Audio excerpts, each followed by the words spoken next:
ท่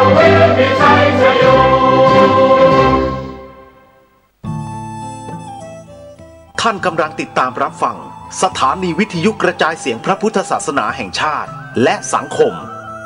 คลื่นเพื่อการศึกษาพระพุทธศาสนาและวัฒนธรรมระบบ FM 104.5 เมกะเฮิรตซ์รายการต่อไปเป็นรายการเสียงจากชุมชนป่าแดงดำเนินรายการโดยพระครูสังฆบริหารธรรมนูญ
สังขารจะสาสวยต้องหมั่นขัดสี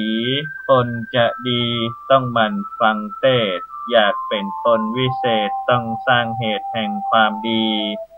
ขอน้อมบูชาพระรัตนตรัยอันเป็นที่พึ่งสูงสุดในชีวิตขอถวายความเคารพพระมหาเถรานุเถระเจ้าจุตนจุองค์โดยมีพระเดชพระคุณหลวงพ่อพระเทพโกศลหลวงพ่อที่ปรึกษาเจ้าคณะภาค7วัดศรีโสดาพระอารามหลวงเป็นเก้าเป็นประธานพระเดชพระคุณหลวงพ่อพระเทพปริยัติหลวงพ่อเจ้าคณะจังหวัดเชียงใหม่พระเดชพระคุณหลวงพ่อพระเทพสิงหวราจารย์หลวงพ่อรองเจ้าคณะจังหวัดเชียงใหม่ฝ่ายงานเผยแพร่หลวงพ่อพระครูโคสิทธิ์ประยัตยาภรณ์หลวงพ่อเจ้าคณะตำบลสุเทพเขต1วัดป่าแดงมหาวิหารหลวงพ่อพระครูปริยัติยานุสารพ่อรองเจ้าคณะอำเภอเมืองเชียงใหม่วัดฝ่ายหินครูบาอาจารย์เจ้าจุตนจุองค์ขอเจริญพรญาติโยมส่วนธรรมและการรายนธรรมทุกผู้ทุกท่านที่กำลังรับฟังสถานีวิทยุกระจายเสียงพระพุทธศาสนาแห่งชาติและสังคม FM 104.50 เมกะเฮิรตซ์และสถานีวิทยุสาธารณะจังหวัดเชียงใหม่ FM 92.25 เมกะเฮิรตซ์ออกอากาศณวัดฝ่ายหินและวัดป่าแดงมหาวิหารอำเภอเมืองจังหวัดเชียงใหม่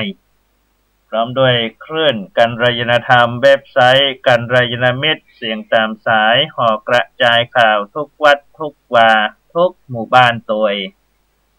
เจ้าวันนี้หลังจากที่ได้ฟังน้ำฟังธรรมในรายการมรดกธรรมกับเมืองของท่านอาจารย์พระครูวิสิทธิ์ศิลาภรณ์วัดวังสิงห์คำรายการธรรมะเพื่อประชาชนของท่านอาจารย์พระครูดีลาสุตตพจน์อาจารย์ด็อกเตอร์สวตุเจ้าหลวงวัดบ้านแสนสุขจบลงเป็นที่บรมวลไปเรียบร้อยแล้วก็มาพบปะอุจจากันในรายการเสียงจากชุมชนป่าแดงและสันทรายหลวงเป็นประจำ 8 โมงถึง 8 โมงครึ่งโดยประมาณวันจันทร์ถึงวันศุกร์เราพบกัน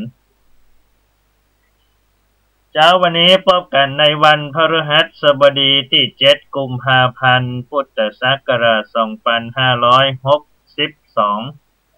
พ่อแม่พี่น้องท่านผู้ฟังที่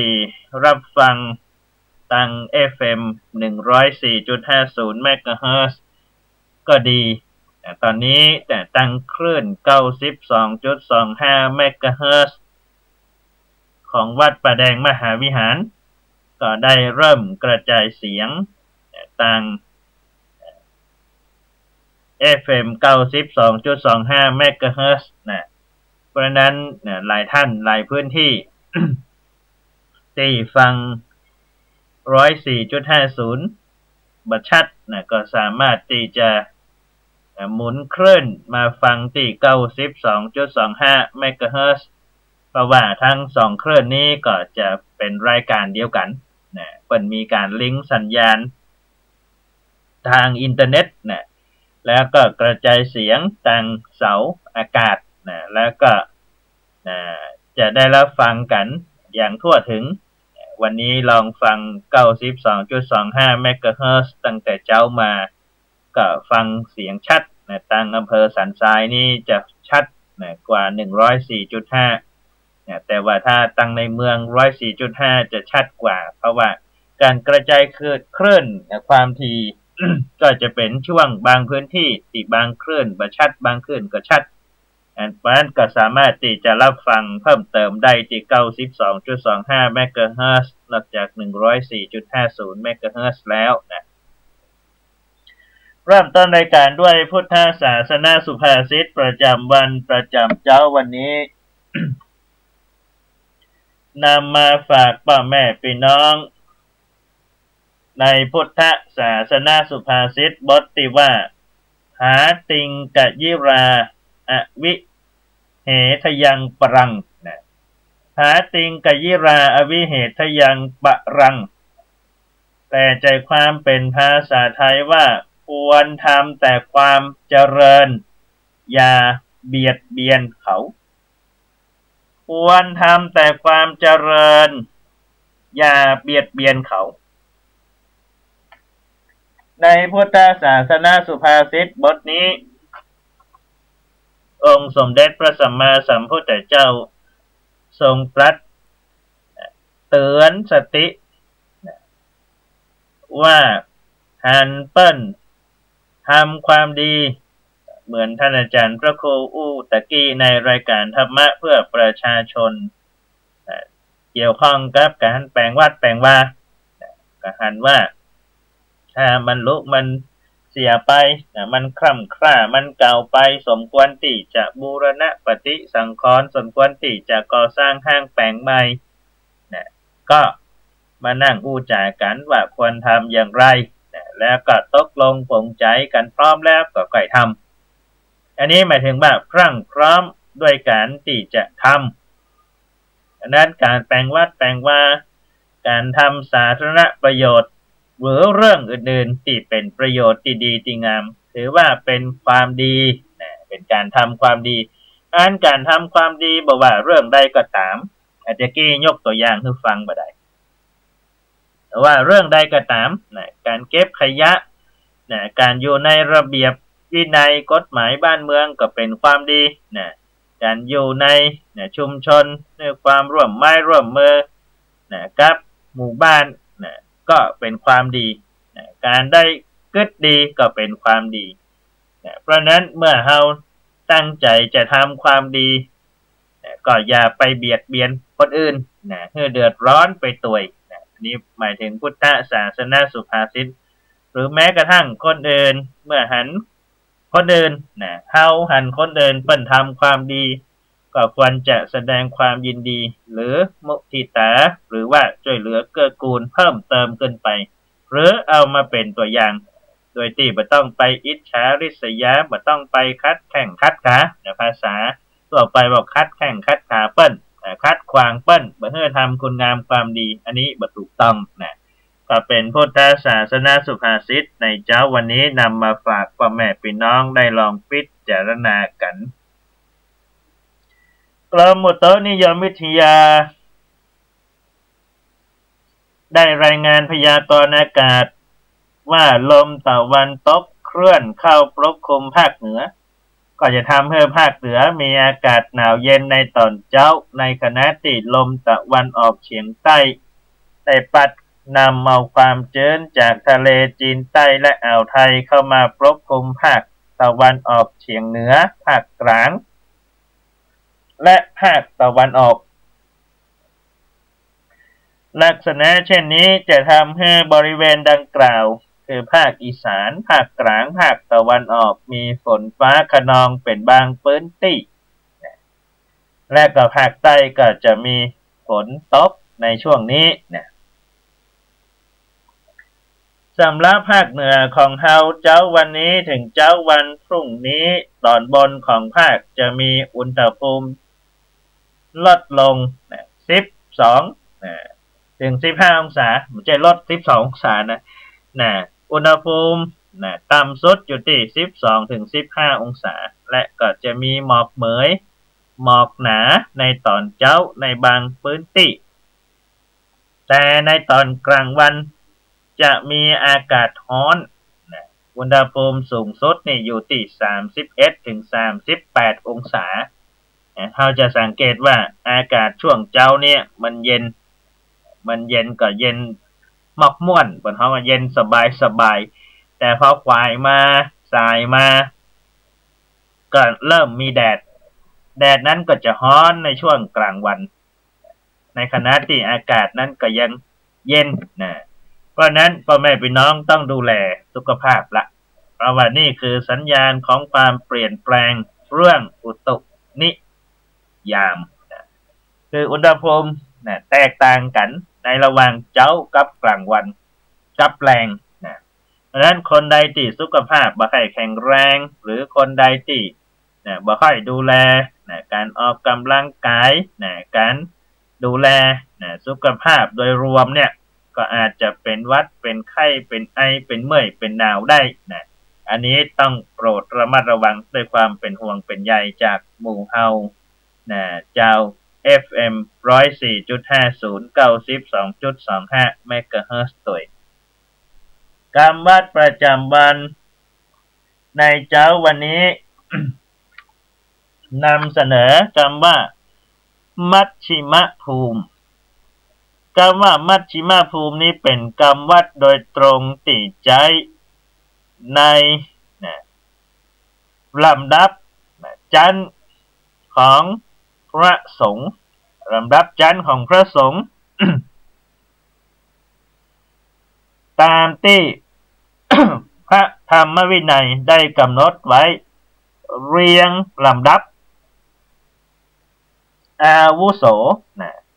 เพื่อที่จะได้กระทำสามีจิกรรมคือการเคารพกราบไหว้ตามอายุพรรษาตามอายุพรรษาก็หมายความว่าอายุจริงเปิ้นบ่ได้พอตังตุเจ้าตุเจ้านี่อายุจริงนี่เปิ้นบ่ได้พอถ้าจะกราบไหว้กันตามเรียงลำดับตามอาวุโสเปิ้นจะดูที่การบวชการอุปสมบทโดย ชั้นต้นนั้นตุเจ้าจะมีพรรษาบ่เกิน5ฮ้องว่านวกะพรุมก็ฮ้องว่าพระนวกะคือผู้บวชใหม่และไม่เกิน5พรรษาจะต้องอยู่ภายใต้การอบรมสั่งสอนของพระอุปัชฌาย์ประการที่2คือชั้นกลางคือตุเจ้าที่บวชมีพรรษาบ่เกิน10พรรษาฮ้องว่ามัชชิมภูมิลำดับที่2คือมัชชิมภูมิคือบวชตั้งแต่พรรษาที่1บ่เกินพรรษาที่10และชั้นที่3คือชั้นพระผู้ใหญ่คือตั้งแต่10พรรษาขึ้นไปเป็นฮ้องว่าเถรภูมิเถรภูมิก็คือผู้ที่ มีพรรษายุการคือบวชมาแล้ว10พรรษาขึ้นไปฮ้องว่าพระเถระถ้า20พรรษานี่ฮ้องว่าพระมหาเถระแต่ว่าในการจัดลำดับความเป็นอาวุโสนั้นก็คือบ่เกิน5พรรษาฮ้องว่าพระนวกะหรือว่านวกะภูมิบ่เกิน10พรรษาก็ฮ้องว่าพระมัชชิมภูมิแล้วก็ เลย10 พรรษาขึ้นไปก็ฮ้องว่าเป็นพระเถระภูมิ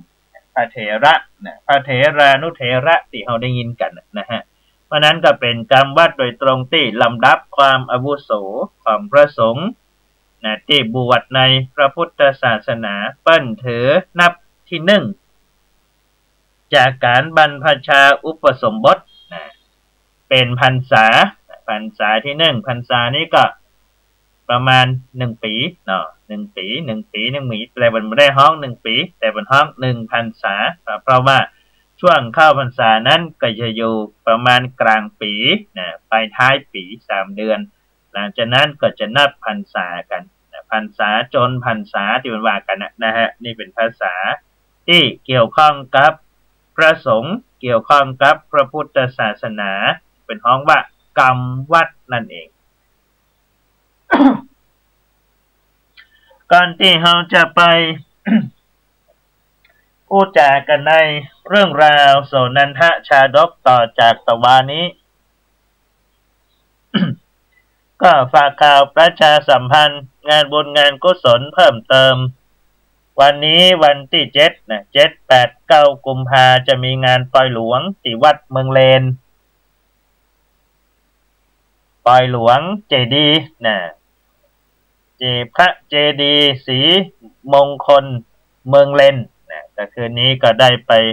ร่วมเจริญพระพุทธมนต์สวดมนต์ตันนะเสกซ้อมย้อมยศนะพระพุทธรูปรวมไปถึงพระธาตุเจ้าเจดีย์นะซึ่งจำลองมาจากนะวัดพระธาตุศรีจอมทองนะเจ้าวันนี้เปิ่นก็มีพิธีเบิกเนตรมีพิธีถวายเข้ามัทุปายาตตอนฝ่ายวันนี้ก็จะมีพิธีสืบชะตาและก็ถวายพระธาตุเจ้าเจดีย์รวมไปถึงเสนาสนะที่ได้ก่อสร้างห้างแผงบูรณะปฏิสังขรณ์ไว้ในบวรพระพุทธศาสนา7 8 9ปล่อยหลวงวัดเบิงเลน8 9 10ปล่อยหลวงวัดสันคือ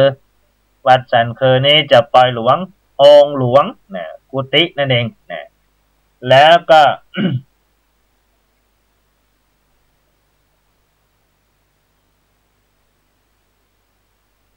มี งานประเพณีส่งน้ำพระธาตุเจดีย์วันที่18อันนี้นะจะมีงาน17 18 19จะมีงานปล่อยหลวงที่วัดบอมหลวงจังหวัดลำปางวันนี้ เนาะจังหวัดลำปางเปิ้นจะมีปล่อยหลวง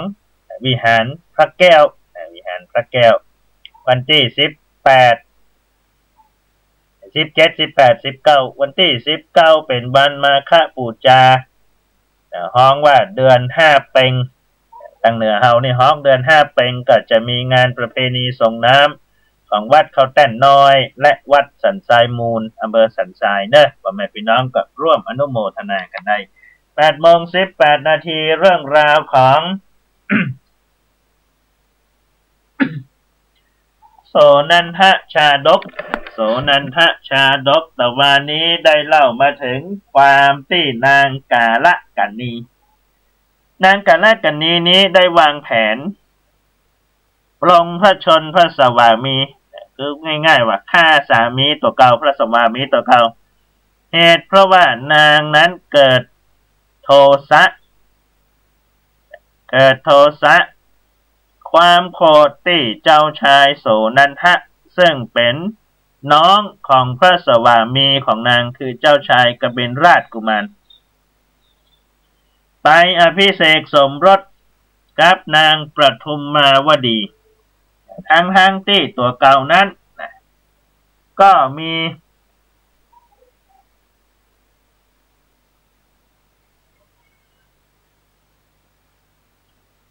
ทั้งที่ตัวเก่านั้นก็มีสามีอยู่แล้วแต่ด้วยที่นางเป็นคนที่บ่ได้ฮักสามีอภิเษกสมรส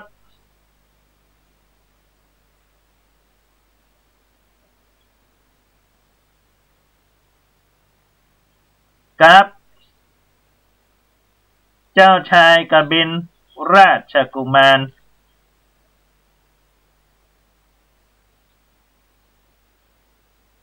แต่ว่าใจนั้น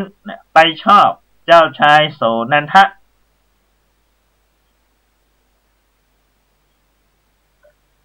เมื่อฮันเปิ้ลแต่งงานกับคนอื่นก็เลยเกิดโทสะคือความโกรธขึ้นมาแล้วก็ได้วางแผนในการปรงพระชนพระสวามีตัวเก่าโดยการใส่ยาพิษในอาหารในที่สุดเจ้าชายกบิลราชกุมารก็ได้สิ้นพระชนพระเจ้าธรรมมัทุรราชพระราชบิดาก็รับสั่งให้น้องถึง5 พระองค์ได้ช่วยกันจัดแจงในงานพระราชทานเพลิงพระศพของเจ้าชายกบิลราชกุมารแล้วก็ได้รับสั่งให้น้องถึง5 คนนอนเฝ้าประศพเป็นระยะเวลา5 วันนี่พระราชกุมารซึ่งเป็นน้องทั้ง5 พระองค์นั้นก็ได้รับพระบัญชาจากพระราชบิดา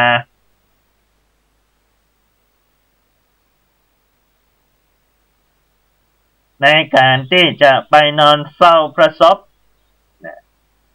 ของเจ้าชายกบิลราชกุมารผู้เป็นพระเชษฐา3 ประเพณีเจ้าชายโสนันทราชกุมารพระมหาสัจเจ้าก็ได้ปา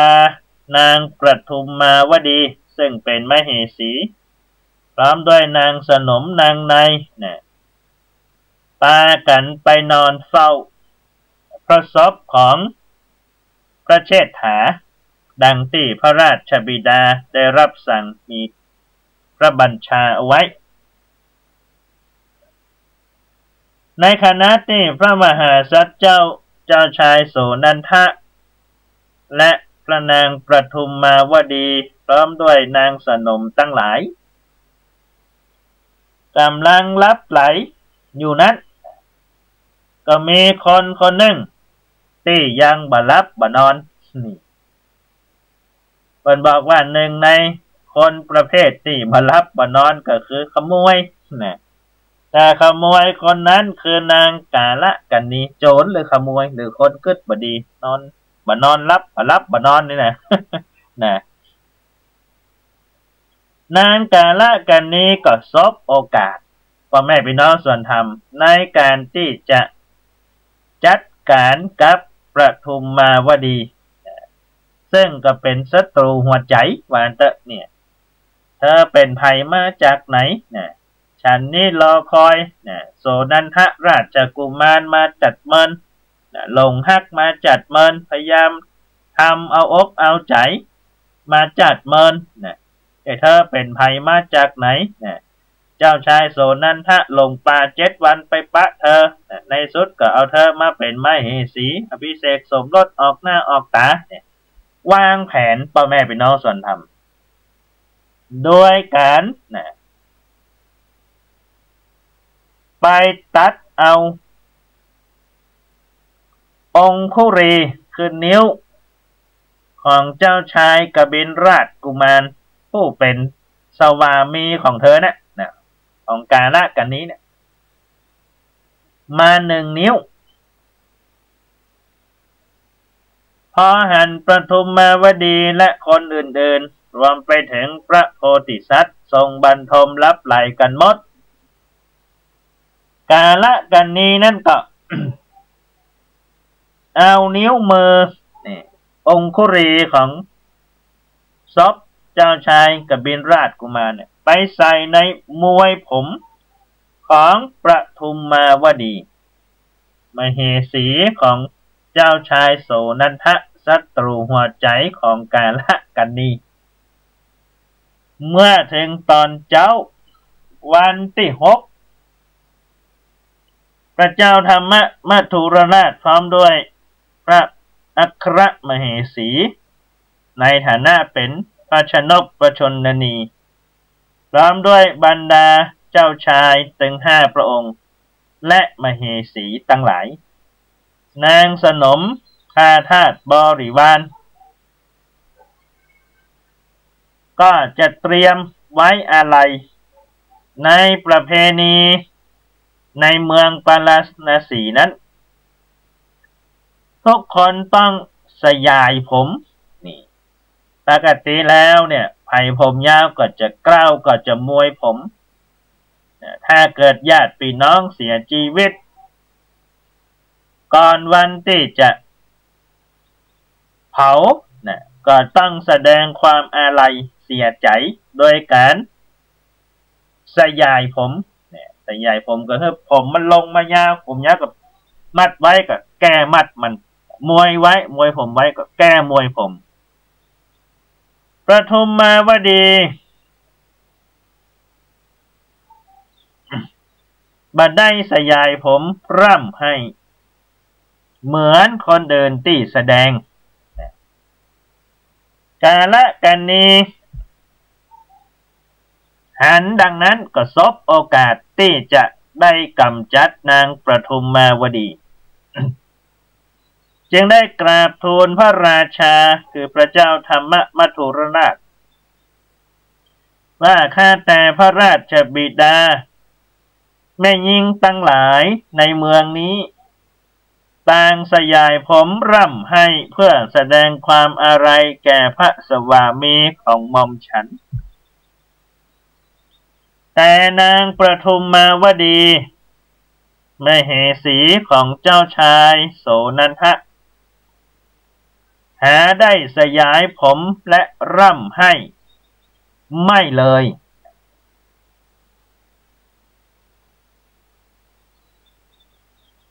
พระเจ้าธรรมมัทุรราช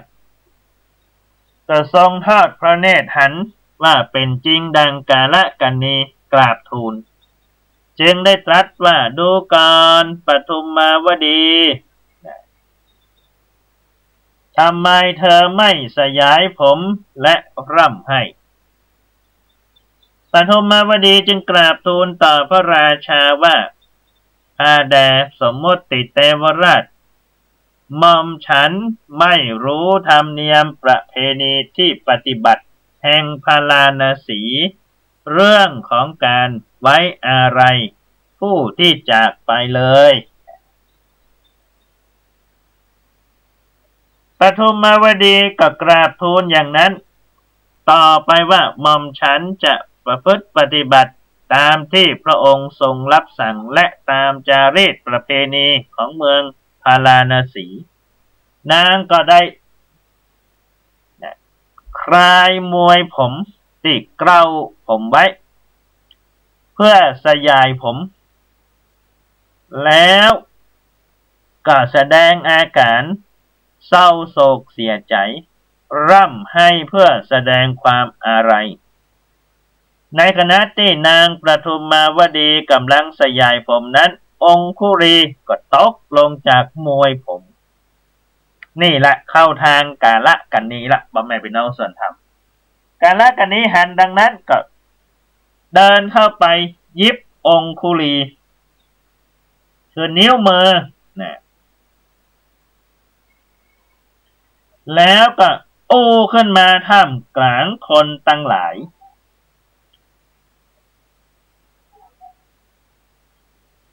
ว่าท่านตั้งหลายแม่หญิงคนนี้เป็นรากศพก็คือเหมือนกับพูดผีปีศาจนะตัดเอาองคุรีใส่ไว้ในมวยผมปรารถนาจะเกี้ยวกินยามเมื่อคนบหันประกาศเสียงดังคนตั้งหลายก็ว้ายมาพอหมดโอ้องคุรีแตะนิ้วมือแตะการแรกกันนี้ก็บล้อท่าในการที่จะรุกในการที่จะทำร้ายใส่ความประทุมมาวดี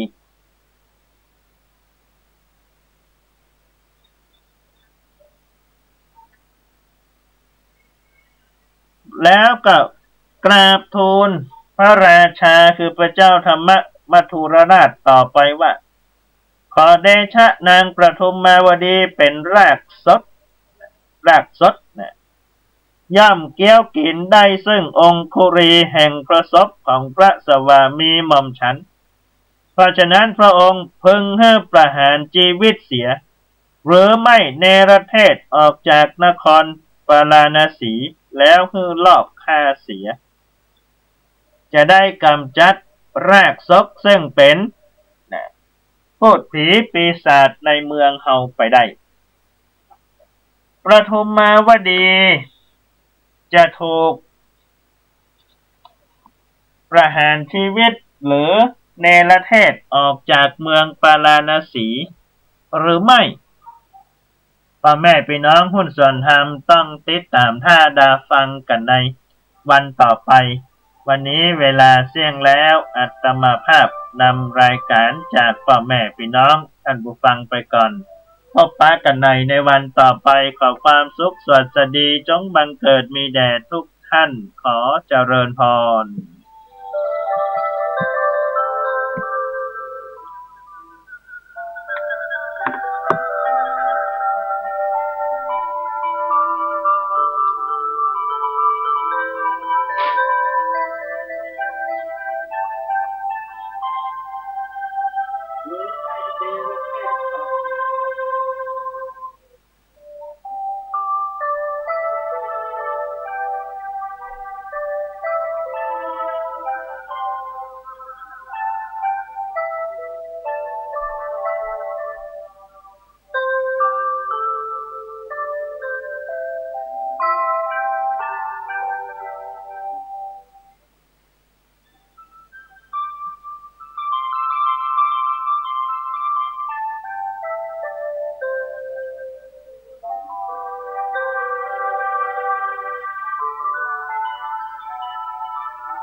พี่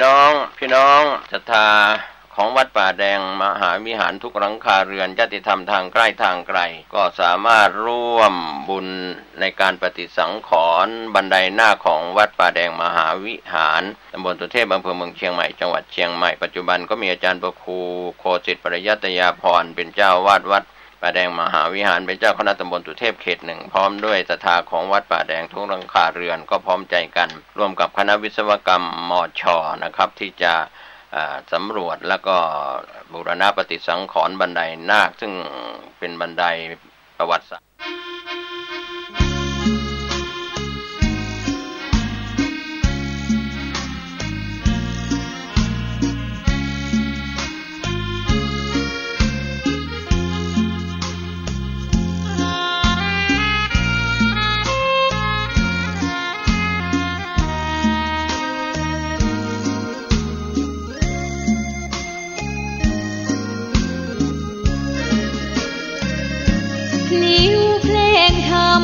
ถูกถ้อยคำเข้าถึงจิตใจ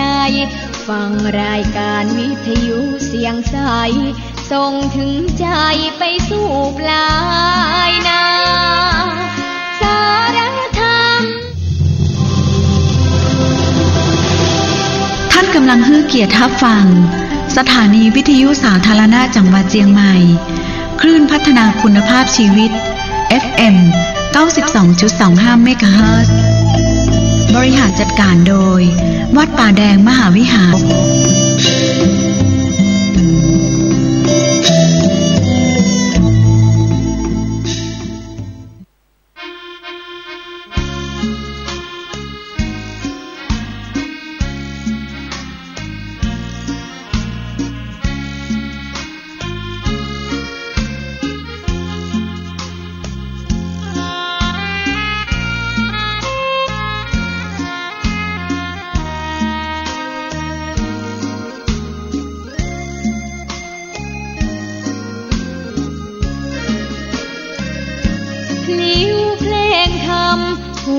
อยคำเข้าถึงจิตใจ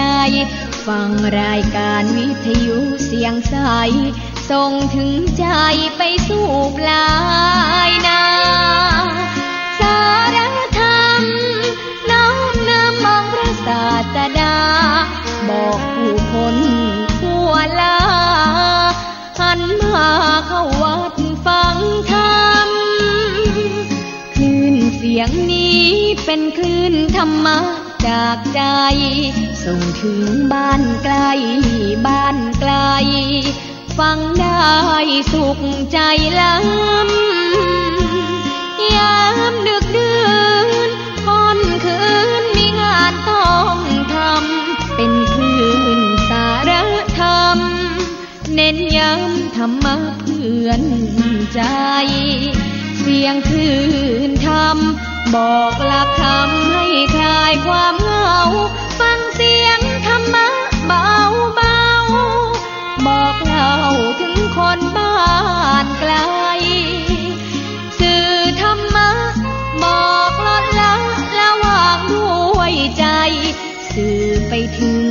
สวงในเข้าใจหลักธรรมหลักดีลิ้วเพลงธรรมผูกสัมพันธ์จิตใจร่าเริงฟังสาระธรรมะบันเทิงรื่นเริงในชีวิตยามวันว่างเดินทางไปเยี่ยมสถานีนัดพบกันน้องพี่วันนี้วันดีวันเสาร์สวดมนต์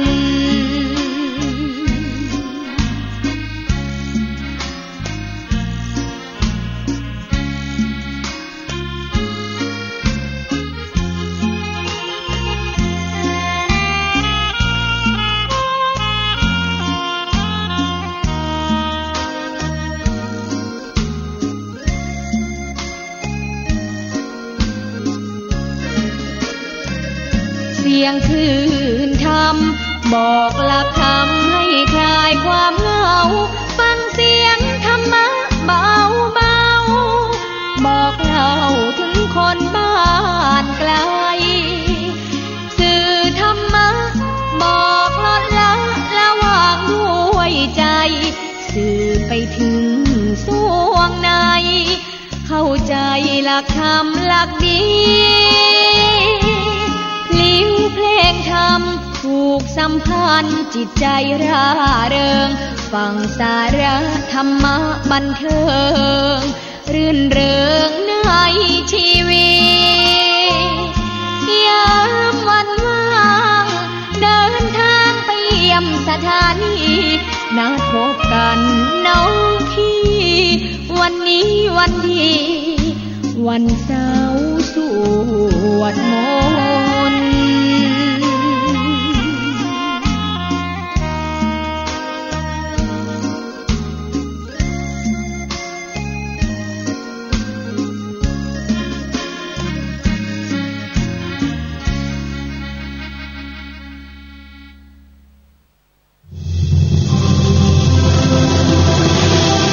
ท่านกำลังฮื้อเกียรติทับฟัง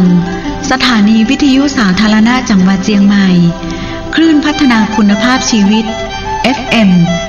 92.25 เมกะเฮิรตซ์บริหารจัดการโดยวัดป่าแดงมหาวิหาร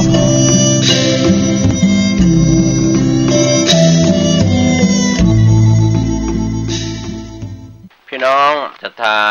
ของวัดป่าแดงมหาวิหารทุกหลังคาเรือนญาติธรรมทางใกล้ทางไกลก็สามารถร่วมบุญในการปฏิสังขรณ์บันไดหน้าของวัดป่าแดงมหาวิหารตำบลสุเทพอำเภอเมืองเชียงใหม่จังหวัดเชียงใหม่ปัจจุบันก็มีอาจารย์ประครูโคสิทธิ์ปริยัตยาภรณ์เป็นเจ้าวาดวัดป่าแดงมหาวิหารเป็นเจ้าคณะตำบลสุเทพเขตหนึ่งพร้อมด้วยศรัทธาของวัดป่าแดงทุกหลังคาเรือนก็พร้อมใจกันร่วมกับคณะวิศวกรรมมช.นะครับที่จะสำรวจแล้วก็บูรณะปฏิสังขรณ์บันไดนาคซึ่งเป็นบันไดประวัติศาสตร์ของวัดป่าแดงมายาวนานสอบรายละเอียดร่วมทำบุญได้ที่อาจารย์พระครูโคสิทธิ์ปริยัตยาภรณ์ 0818815690 ได้ทุกวันนะครับ ข่าวสารเพื่อการประชาสัมพันธ์งานทำบุญฉลองถาวรวัตถุและเสนาสนะของวัดพระธาตุสีจอมทองวรวิหารตำบลบ้านหลวงอำเภอจอมทองจังหวัดเชียงใหม่ระหว่างวันที่18ถึง22กุมภาพันธ์พุทธศักราช2562ปัจจุบันก็มีพระเดชพระคุณพระพรหมมงคลหลวงปู่ทองสิริมังคโรเป็นเจ้าอาวาสวัดพระธาตุสีจอมทองพร้อมศรัทธาของวัดพระธาตุสีจอมทองวรวิหารทุกหลังคาเรือนญาติธรรมทางใกล้ทางไกลร่วมงานฉลอง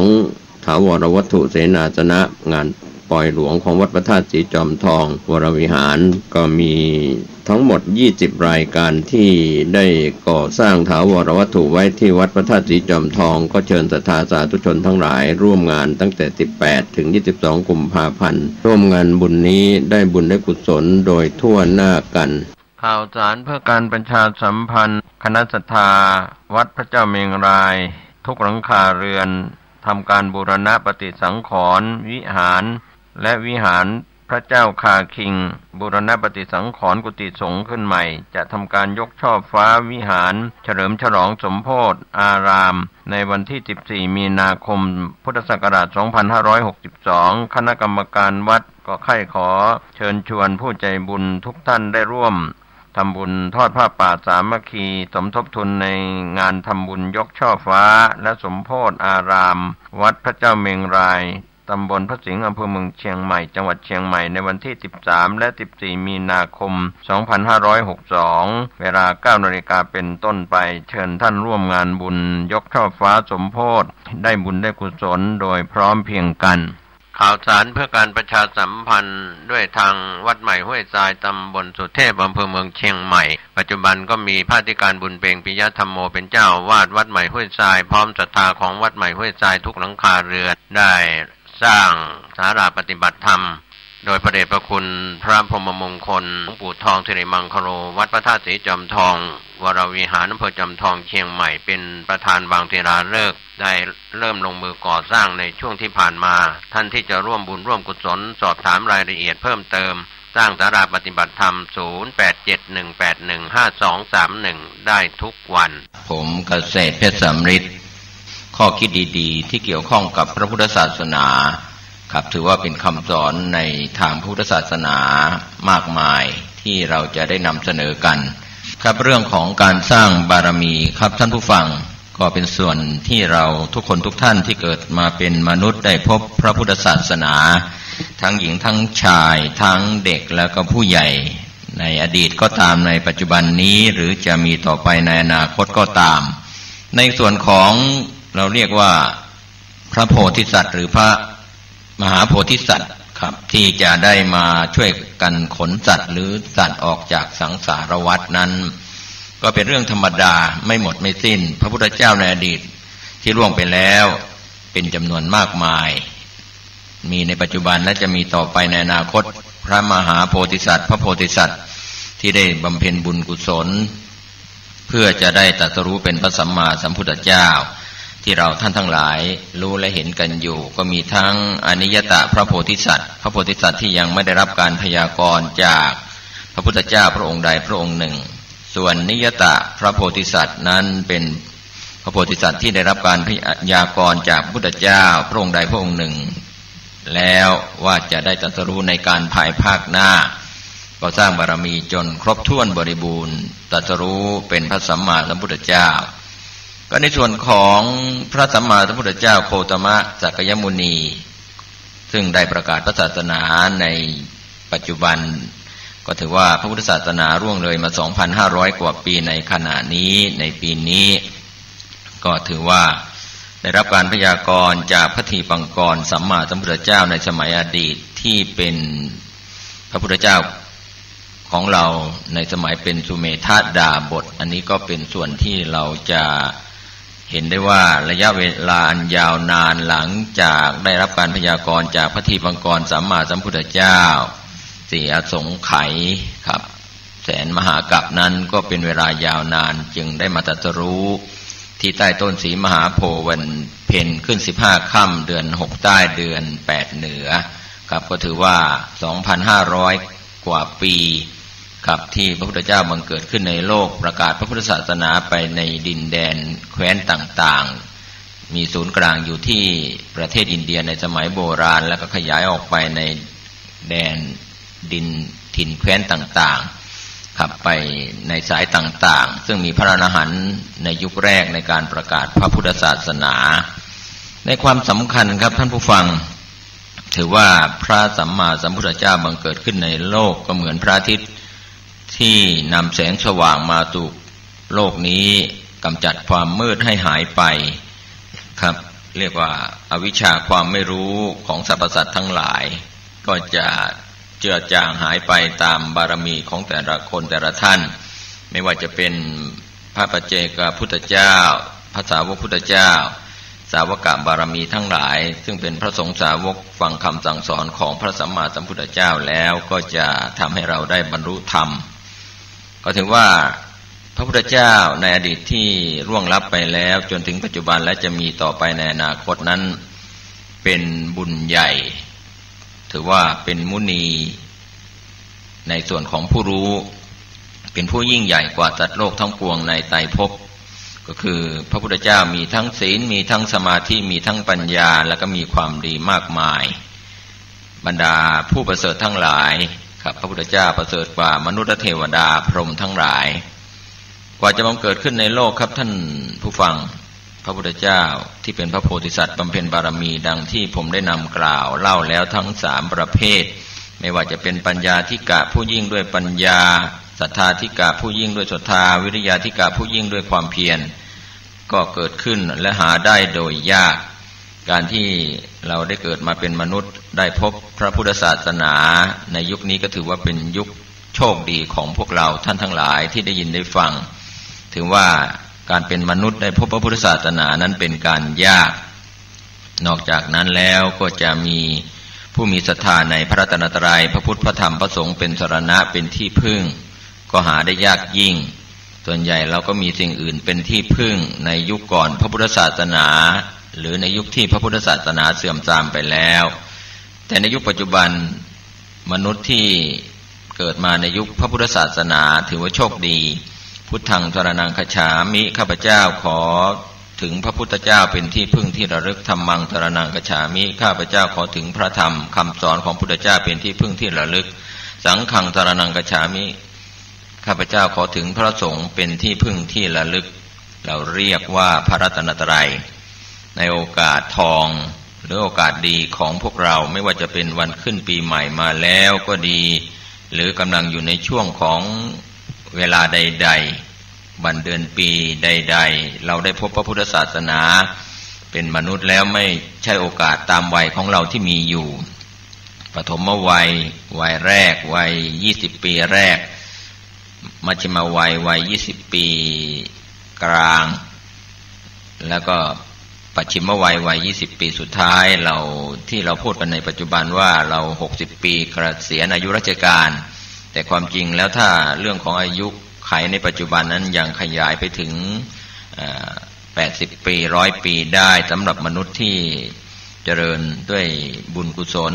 ทานศีลภาวนาเราก็จะ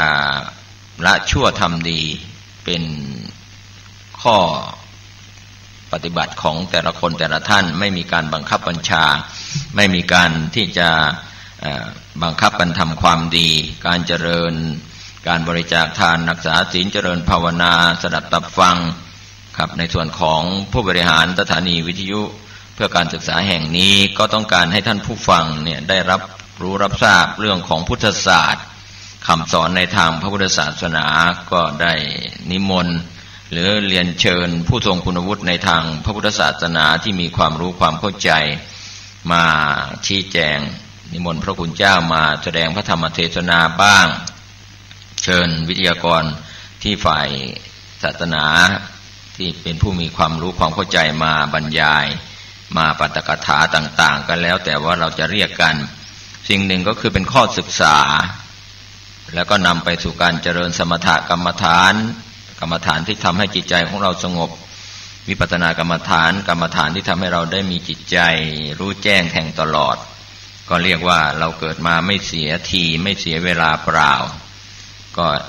ที่เราเรียกว่าโอกาสทองของเรามาถึงแล้วจะเป็นเด็กเป็นผู้ใหญ่เป็นหญิงเป็นชายเป็นหนุ่มเป็นสาวเป็นคนแก่อยู่ในวัยใดๆไม่เลือกชั้นวรรณะไม่เลือกเพศเลือกวัยทุกชนชั้นวรรณะนั้นจะต้องศึกษาว่าเราเกิดมาเพื่ออะไรทำอะไรจะไปไหนอย่างไรถ้าไม่หมั่นไม่ทำไม่ศึกษาไม่ปฏิบัติตามคำสอนแล้วก็จะเสียเวลาเปล่าเรียกว่าเกิดมาแล้วก็เสียชาติเกิดหรือว่าเกิดแล้วก็ไม่คุ้มค่าในการที่เราเกิดมาเป็นมนุษย์ได้พบพระพุทธศาสนาแล้วก็ปล่อยเวลานั้นเรียกว่าตั้งอยู่ในความประมาทเราเรียกว่าความวิบัติก็จะมาเยือนไม่ว่าจะเป็นปีใหม่เราจะรับพรกันอย่างดีจากใครก็ตามแต่เรายังสร้างความวิบัติเรื่องน่าเศร้าใจเรียกว่ามีอุบัติเหตุเกิดขึ้นทางรัฐบาลก็มาสนใจรณรงค์ลดอุบัติเหตุในช่วงเทศกาลสำคัญไม่ว่าจะเป็นส่งท้ายปีเก่าต้อนรับปีใหม่เทศกาลตรุษจีนเทศกาลสงกรานต์เทศกาลใดๆก็ตามเมื่อคนเรานั้นตั้งอยู่ในความประมาทก็มีความวิบัติเป็นเรื่องเศร้าใจก็จะได้รับฟังข่าวเศร้าใจมีผู้เสียชีวิตจากอุบัติเหตุเมาแล้วขับเมาเพราะความประมาทในการขับรถไม่ว่าจะเป็นถนนสายหลักสายรองต่างๆครับโดยเฉพาะรถจักรยานยนต์รถยนต์หรืออุบัติเหตุจากรถบัสขับอย่างไรก็ตามเรื่องความวิบัติก็มาเยือนกันได้เมื่อเราอยู่ในความประมาทไม่ได้ใช้เวลาเหล่านั้นไปทำความดีไปท่องเที่ยวพักผ่อนกันแต่ว่าไปเป็นเวลาที่ไปถึงคราววิบัติสูญเสียทั้งชีวิตและทรัพย์สินบาดเจ็บทุพพลภาพครับถึงแม้ไม่ตายแต่ว่าก็ทุพพลภาพร่างกายพิกลพิการกันไปความวิบัติเหล่านี้เราควรจะได้ศึกษากันครับท่านผู้ฟังปีเก่าปีใหม่นั้นเป็นเรื่องของการสมมุติกันการรับพรก็เป็นสิ่งที่ดีที่เราได้รับพรจากผู้หวังดีผู้ปรารถนาดีไม่ว่าจะสูงกว่าเราเสมอเราหรือต่ำกว่าเราก็ตามจะเป็นใครเป็นพระคุณเจ้าหรือจะเป็นใครก็ตามครับที่อยู่เป็นเพื่อนเกิดแก่เจ็บตายของเราให้สินให้พรเราก็ยินดีน้อมรับด้วยความสุขใจถือว่าการให้พรกันนั้นเป็นสิ่งประเสริฐพรมาจากวระคือคำว่าประเสริฐเราพูดในสิ่งที่ดีๆคิดในสิ่งที่ดีๆกระทำในสิ่งที่ดีๆเทศกาลปีใหม่มาถึงหรือผ่านพ้นไปแล้วเราก็ได้รับความสุขความปรารถนาดีจากบุคคลอื่นที่อยู่รอบข้างเราแต่สิ่งหนึ่งเราอาจจะมองข้ามไปครับท่านผู้ฟังเรามีสมบัติมันก็จะเป็นของคู่กับวิบัติสมบัตินั้นเป็นสิ่งที่ดีที่มีอยู่ไม่ว่าจะเป็นทรัพย์สรึงคารสมบัติในตัวตนของเราได้สมบัติร่างกายมาสมบูรณ์ครบ32มีอาการครบ32ประการเรียกว่าเป็นสมบัติของร่างกายสมบัติของจิตใจมีจิตใจที่ไม่วิปริตเรียกว่าไม่เป็นจิตวิปราสคลาดเคลื่อนจากความเป็นจริงก็ถือว่าได้ทั้งกายและจิตใจที่มีคุณสมบัติเราเรียกว่าสมบัติหรือว่าคุณสมบัติก็เป็นเรื่องมีความสุขใจแต่สิ่งหนึ่งที่อยากจะพูดให้ท่านผู้ฟังได้รับรู้รับทราบกันในช่วงนี้ก็เรื่องของความวิบัติครับซึ่งอยู่ตรงกันข้ามกับสมบัติถ้าเราไม่นึกไม่คิดไม่เตรียมตัวไม่ระมัดระวังก็อาจจะเกิดคราววิบัติได้ก็ถือว่าเป็นการออกมาเตือนกันในเรื่องของความวิบัติเตือนใจให้ผู้หวังดีได้รับรู้รับทราบว่าความวิบัตินั้นมีเหตุที่เป็นคำสอนในทางพระพุทธศาสนาไว้6ประการด้วยกันประการแรกกาลวิบัติก็คือการเวลาที่โลกว่างจากพระพุทธศาสนา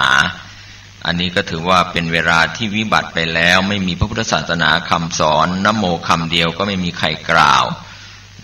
หรือพระพุทธธรรมพระสงฆ์เราก็ไม่ได้ยินครับว่างเปล่าจากพระพุทธศาสนาวัดวารามก็ไม่มีศีลธรรมไม่มีครับศีลธรรมมีอยู่คู่โลกแต่ว่าเสื่อมไปจากจิตใจของมนุษย์เราเรียกว่าการละวิบัติเกิดขึ้นแล้วถามว่าในขณะนี้เป็นการละวิบัติหรือเป็นการละสมบัติเป็นการละสมบัติครับท่านผู้ฟังยังมีวัดมีพระคุณเจ้ามีศีลธรรมมีพระไตรปิฎกมีอัตถกถาดีกานุดีกามีครูบาอาจารย์ทั้งฝ่ายบรรพชิตและคฤหัสถ์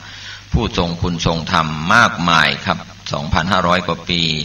ก็ยังมีพระพุทธศาสนาประกาศไปในแว่นแคว้นต่างๆประเทศไทยเราก็ได้รับพระพุทธศาสนาจากอินเดียในสมัยอดีตจนถึงขณะนี้ก็ยังทรงเป็นเวลาที่จะศึกษาพระพุทธศาสนาทั้งฝ่ายการศึกษาและการปฏิบัติวิปัสสนากรรมฐานแต่ถ้าไปเกิดในยุคกาลวิบัติเป็นเวลาที่ว่างเปล่าจากพระพุทธศาสนาเวลาเช่นนี้ก็เหมือนประดุจการเวลาที่ไร้ประทีปคือไม่มีแสงสว่างมีแต่ความมืดไม่มีพระอาทิตย์พระจันทร์เนี่ยก็ขาดแสงสว่างเพราะว่าพระอาทิตย์นั้นให้แสงสว่างในเวลากลางวันพระจันทร์ให้แสงสว่างในเวลากลางคืนด้วยข้อประมาพระอาทิตย์และพระจันทร์นั้นเหมือนแสงของพระธรรมคำสอนขององค์สมเด็จพระสัมมาสัมพุทธเจ้าสัตว์โลกทั้งหลายนั้นอยู่ในท่ามกลางความมืดเราลองคิดดูสิว่าถ้าเราไม่มีแสงไฟฟ้าแสงนีออนแสงตะเกียงแสงจากไฟครับเราจะไม่สามารถกำจัดความมืดได้แม้แต่แสงเล็กน้อยจากหิ่งห้อยครับก็ยังกำจัดความมืดได้เพียงเล็กน้อยก็ยังเป็นสาระครับฉะนั้นในส่วนของแสงสว่างในทางโลกกับทางธรรมเป็นข้อเปรียบเทียบให้เห็นว่าถ้าเราขาดที่พึ่งทางพระพุทธศาสนาไม่มีคำสอนที่เป็นหลักการและเหตุผลราคะความกำหนัดโทสะความโกรธโมหะความลุ่มหลงก็จะรุนแรงเกิดขึ้นอยู่ในจิตใจของมนุษย์กันแบ่งฝักแบ่งพรรคแบ่งฝ่ายแบ่งสีแบ่งอะไรต่างๆเนี่ยเป็นเรื่องของราคะโทสะโมหะที่กำเริบขึ้นในจิตใจของคนคนหนึ่งและขยายแพร่เชื้อออกไปในมนุษย์ที่อยู่เป็นพวกเดียวกันเป็นฝ่ายเดียวกันไม่มีแสงสว่างไม่เกิดขึ้นในจิตใจก็พากันหายนะพากันวิบัติประเทศชาติก็ร่มจมเกิดสงครามเกิดความวิบัติเกิดขึ้นนี่เรียกว่าอยู่ในความมืดครับท่านผู้ฟังก็เป็นเรื่องราวที่น่าเป็นห่วงถ้าเราจะมองกันในเรื่องของการวิบัตินั้นแม้ว่าในขณะนี้ยังไม่ถึงความวิบัติของการว่างเปล่าจากพระพุทธศาสนาแต่ก็เป็นยุคกึ่งพุทธกาลหรือว่ายุค 2,500 กว่าปีมาแล้วครับแต่ว่าคนไทยหรือชาวโลกสัตว์โลกทั้งหลายทุกๆประเทศนานาประเทศทั่วโลกนั้นก็หันมายอมรับนับถือพระพุทธศาสนากันมากขึ้นทุกๆศาสนาครับท่านผู้ฟังสอนคนให้เป็นคนดีเป็นคนดีได้อย่างไรโดยการบริจาคทานโดยการรักษาศีลโดยการเจริญภาวนาแต่จะได้ครบถ้วนหรือไม่ครับในการสวดมนต์อ้อนวอนการเสียสละแบ่งปันสิ่งของและก็วัตถุคำสอนต่างๆที่จะเป็นผู้เสียสละเป็นผู้ให้มากกว่าผู้รับแต่สิ่งหนึ่งก็คือภาวนาการสวดมนต์อ้อนวอนนั้นก็เป็นส่วนหนึ่งเป็นที่พึ่งทางใจแต่จะทำให้ราคะโทสะโมหะความโลภความโกรธความหลงนั้นลดน้อยเบาบางลงไปหรือไม่อย่างไรอันนี้ก็มีส่วนครับท่านผู้ฟังถ้าผู้บริหารสถานศึกษามหาวิทยาลัยหรือสถาบันต่างๆผู้บริหารบ้านเมืองครับมีราคะโทสะโมหะเรียกว่ามากไปด้วยความโลภความโกรธความหลงครอบงำครับก็ถึงจะอยู่ในช่วงพระพุทธศาสนาพระธรรมคำสอนของพระพุทธเจ้าแทรกซึมเข้าไปไม่ถึงหรือคำสอนของแต่ละศาสนา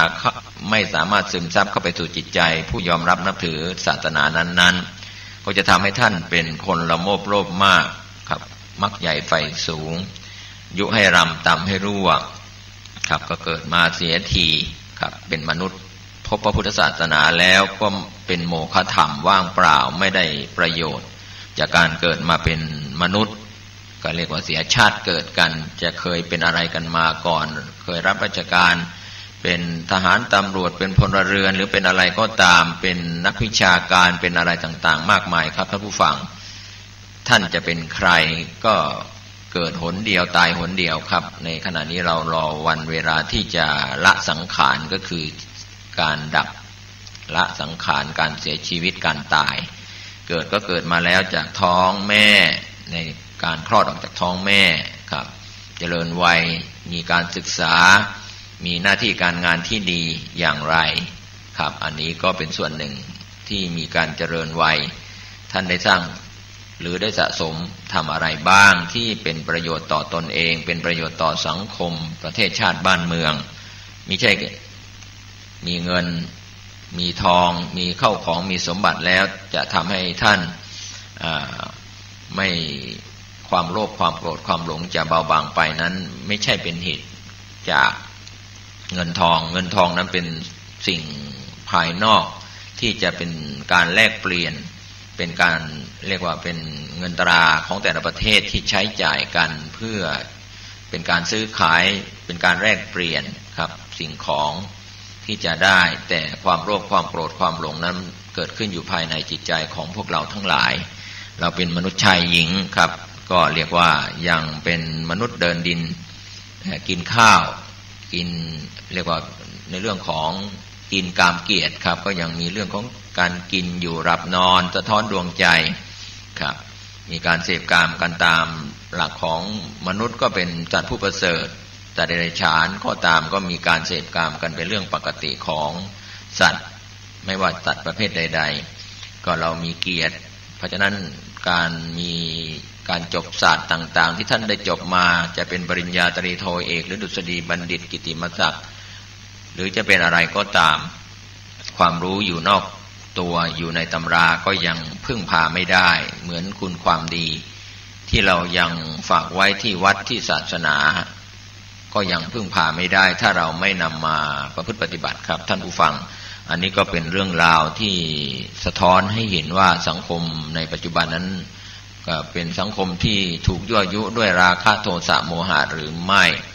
วัตถุเจริญก็จิตใจก็ย่อมเสื่อมทรามลงเป็นธรรมดาครับท่านผู้ฟังอันนี้ก็เป็นข้อคิดนำมาฝากให้ท่านได้ศึกษากันเป็นเรื่องของสถาบันหรือคลื่นวิทยุกระจายเสียงคลื่นนี้ต้องการจะสร้า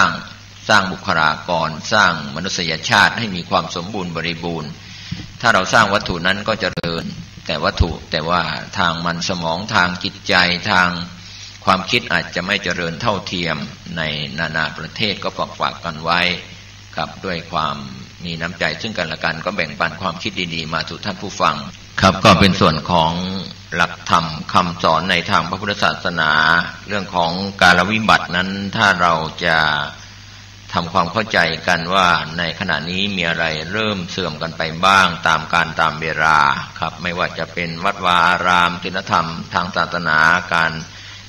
ที่เราจะช่วยกันจันรงพระพุทธศาสนาให้อยู่รอดต่อไปได้อีกกี่สิบปีกี่ร้อยปีข้างหน้านั้นก็อยู่ที่ลูกหลานของพี่น้องชาวพุทธจะอยู่ในประเทศไทยหรืออยู่ในประเทศไหนก็ตามที่มีการยอมรับนับถือพระพุทธศาสนาแล้วก็จะช่วยกันศึกษาเรียกว่าธุระ2ประการในทางพระพุทธศาสนาที่จะเป็นนิมิตเป็นเครื่องบ่งบอกว่าคันธธุระการศึกษาพระปริยัติธรรมไม่ว่าจะเป็นนักธรรมบาลีหรืออภิธรรมพระไตรปิฎกอรรถกถาฎีกาต่างๆนั้นก็มีส่วนที่จะช่วยกันเรียกว่าช่วยกันรักษาเรียกว่าปริยัติศาสนาเป็นคันธธุระการศึกษานั้นต้องใช้เวลาครับพระไตรปิฎกมีคัมภีร์ 84,000 พระธรรมขันธ์หลายท่านก็ใช้เวลาไปเพื่อการประกอบสัมมาอาชีพทำงานเพื่อประกอบอาชีพหารายได้ครับเพื่อเลี้ยงตนเลี้ยงครอบครัวครับไม่ว่าท่านจะรับราชการหรือทำงานภาคเอกชนก็ตามรัฐวิสาหกิจหรืองานใดๆก็ตามที่ท่านกระทำอยู่นั่นก็เป็นส่วนของการประกอบอาชีพครับการเวลาของท่านหมดไปวันหนึ่งคืนหนึ่ง24ชั่วโมงบางท่านบางคนก็ใช้เวลาเรียกว่าเกินเวลาที่ควรจะถึงเวลากินก็ต้องกินถึงเวลานอนก็ต้องนอนถึงเวลาพักผ่อนก็ต้องพักผ่อนถึงเวลาทำงานก็ต้องทำงานครับก็แบ่งปันเวลาใน24ชั่วโมงทุกคนทั้งหญิงทั้งชายทั้งเด็กทั้งผู้ใหญ่ได้เวลามาเท่ากันเราควรจะมีความภาคภูมิใจการเวลานั้นเป็นสิ่งที่เกิดขึ้นกลางวัน12ชั่วโมงกลางคืน12ชั่วโมงแต่คำว่าการวิบัตินั้นก็คือเป็นความวิบัติของเรื่องศีลธรรมเรื่องของศาสนาที่จะเจือจางไปบุคคลผู้ทำลายพระพุทธศาสนามิใช่คนนอกศาสนาแต่เป็นคนที่อยู่ในพุทธศาสนา เป็นบรรพชิตเป็นพระภิกษุสามเณรในปัจจุบันแล้วก็เป็นอุบาสกอุบาสิกาที่มีอยู่ในปัจจุบันนี่แหละที่เป็นผู้ทำลายพระพุทธศาสนาทำลายอย่างไรทำลายด้วยไม่ศึกษาไม่เล่าเรียนไม่ทำความเข้าใจต่อคำพีทางพระพุทธศาสนาพระไตรปิฎกอัตถกถาฎีกานุฎีกาต่างๆปล่อยให้การเวลาไปในเรื่องของการประกอบอาชีพจะเป็นส่วนใหญ่ก็ยังโอกาสดีและโชคดีที่บรรดาพ่อแม่ผู้ปกครองหรือญาติพี่น้องก็พาบุตรหลานที่เป็นบุตรครับได้เข้าสู่โครงการบรรพชาสามเณรภาคฤดูร้อนบ้างหรือโครงการอุปสมบทหมู่เพื่อถวายเป็นพระราชกุศลแด่พระบาทสมเด็จพระเจ้าอยู่หัวก็ได้มีโอกาสเป็นธรรมทายาทเป็นศาสนทายาทด้วยกุลบุตรเหล่านั้นจะใช้เวลาเข้ามาสู่ร่มเงากาสาวพัสต์ครับนุ่งเหลืองห่มเหลืองระยะเวลาเท่าไหร่นั้นไม่สำคัญแต่ได้ซึมซับได้มีโอกาสศึกษาคันธทุระก็ถือว่าช่วยกันรักษาพระพุทธศาสนาในส่วนของปริยัติศาสนาไว้ได้หลังจากยอมรับนับถือบรรพชาเป็นพระภิกษุสามเณรบรรพชาอุปสมบทเข้ามาแล้วนุ่งเหลืองห่มเหลืองแล้วก็ยังช่วยรักษาพระพุทธศาสนาด้านวิปัสสนาธุระเช่นเดียวกันกับอุบาสกอุบาสิกาครับก็ยอมรับนับถือพระพุทธศาสนาแล้วก็เข้ามาศึกษาเข้ามาประพฤติปฏิบัติวิปัสสนากรรมฐานธุระทั้งสองประการนี้ก็เป็นการสมบัติหรือเป็นเวลาที่มีคุณค่าสำหรับท่านผู้ฟังทั้งหลายก็ขอให้เราได้นำเรื่องของการเวลาที่มีอยู่เท่ากัน24ชั่วโมงนี้ก็เกิดประโยชน์จะเป็นทรัพย์ภายในจะเป็นทรัพย์ภายนอกอย่างไรก็ฝากกันไว้ให้ท่านได้คิดได้พิจารณากันเราจะช่วยกันรักษาพระพุทธศาสนามิใช่เฉพาะพระคุณเจ้าที่เป็นพระภิกษุสามเณรในวัดเท่านั้นอุบาสกอุบาสิกาที่เป็นคฤหัสถ์ผู้ครองเรือนก็ช่วยกันรักษาพระพุทธศาสนาเช่นเดียวกันอันนี้ก็เป็นสิ่งหนึ่งว่าเราจะใช้เวลาเหล่านี้ช่วยกันรักษาพระพุทธศาสนาช่วยกันรักษาสังคมความเป็นอยู่ไม่เห็นแก่ตัวไม่เห็นแก่ได้ครับก็เรียกว่าแบ่งปันน้ำใจมีการบริจาคทานมีการรักษาศีลมีการเจริญภาวนาครับก็เป็นส่วนหนึ่งซึ่งวันนี้ผมเกษตรเพชรนิตได้นำเรื่องนี้มาบอกกล่าวผ่านท่านผู้ฟังเป็นแง่คิดเป็นสารธรรมข้อคิดดีๆนี้โดยทั่วหน้ากันสวัสดีครับท่านผู้ฟังที่เคารพรายการข้อคิดสาระดีๆในส่วนของก็เป็นส่วนที่จะได้มีวิธีปฏิบัติตนในการสักการะพระธาตุแต่ละแห่งไว้เพื่อนำไปบูชาและนำไปปฏิบัติได้อย่างถูกต้องเป็นมงคลชีวิตกับตนเองครอบครัวอีกทั้งยังได้อานิสงส์บุญกุศลแห่งความดีงามนำความสุขความสงบทางจิตใจด้วยการบูชาองค์พระธาตุเมื่อถึงวันครบรอบวันคล้ายวันเกิดอันนี้ก็เป็นคำนำในส่วนที่นายไพรัตน์พิบูลครับผู้จัดพิมพ์หนังสือในส่วนของไหว้พระธาตุประจำปีเกิดเสริมดวงสร้างบารมีในส่วนที่เราจะนำเข้าไปสู่ภายในก็มีคำนมัสการพระรัตนตรัยครับแล้วก็มีคำบูชาพระรัตนตรัยมีการกราบพระรัตนตรัยมีคำไหว้พระธาตุพระเจดีย์ก็มีคำว่าอิทังวันทามิเจติยังสักกัจจังวระวันยิตังเอเตนะมะมะปุญเยนะตถาโสถีพระวันตุเมแปลเป็นใจความว่าข้าพเจ้าขอนมัสการกราบไหว้พระธาตุเจดีย์ที่รู้กันว่าเป็นวัตถุอันประเสริฐด้วยความเคารพด้วยกุศลผลบุญอันเกิดจากการกระทำของข้าพเจ้านี้ขอความสวัสดีจงมีแก่ข้าพเจ้าทุกเมื่อเทินความสำคัญของการเป็นวัดพระธาตุนอกจากจะเป็นปูชนียสถานสำคัญทางประวัติศาสตร์ของพระพุทธศาสนาแล้วยังมีอิทธิพลคำสอนที่ทำให้พุทธศาสนิกชนเกิดความเคารพเลื่อมใสศรัทธาเป็นศูนย์รวมจิตใจของผู้คนแล้วยังมีความสำคัญกล่าวคือเป็นวัดที่ใหญ่โตกว่าวัดอื่นมีการเขียนตำนานจารึกเป็นลายลักษณ์อักษรเป็นวัดที่มีพระมหาเจดีย์งดงามสร้างตำนานเกี่ยวกับพระธาตุควบคู่กับเมืองเป็นพระอารามหลวงกษัตริย์ผู้ครองนครทรงให้ความอุปถัมภ์ มีอายุการสร้างมานานเป็นศูนย์กลางในการพัฒนาจิตใจของพุทธศาสนิกชนพระธาตุเป็นสถานที่ศักดิ์สิทธิ์เป็นแหล่งจาริกแสวงบุญ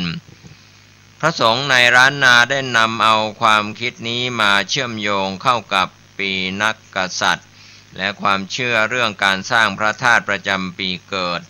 ซึ่งเกิดขึ้นในสมัยราชวงศ์เชื้อเจ้า7 ตนหลังปีพุทธศักราช 2400 ตำนานได้ระบุไว้อย่างชัดเจนจนทำให้คนรุ่นหลังได้กราบไหว้พระธาตุประจำปีเกิดตั้งแต่นั้นเป็นต้นมาในส่วนของพระธาตุสีจอมทองพระธาตุประจำปีเกิดปีใจชวดหนูก่ออิฐถือปูนสลักสลาวลวดลายวิจิตรฐานสี่เหลี่ยมจัตุรัสหุ้มทองงดงามด้วยศิลปะล้านนาบรรจุพระบรมสารีริกธาตุส่วนพระเศียรเบื้องขวาปีใจชวดหนูนมัสการพระธาตุสีจอมทองวัดพระธาตุสีจอมทองอำเภอจอมทองจังหวัดเชียงใหม่คำบูชาพระธาตุสีจอมทองสำหรับผู้ที่เกิดปีชวดนะโมพุทธายะนะมามิติโลกะโมลีโลหะกูเตปฏิทิตังปูชิตังสัพพะโลเกหิกิติมันตังมะโนระหังอหังวันทามิสัพพทาอังคาวะเยปุเรรัมเมโกวิลารัคคาปพเตสหิเหมะคูหาคัพเพทักขินะโมลีธาตุโยอหังวันทามิสัพพทา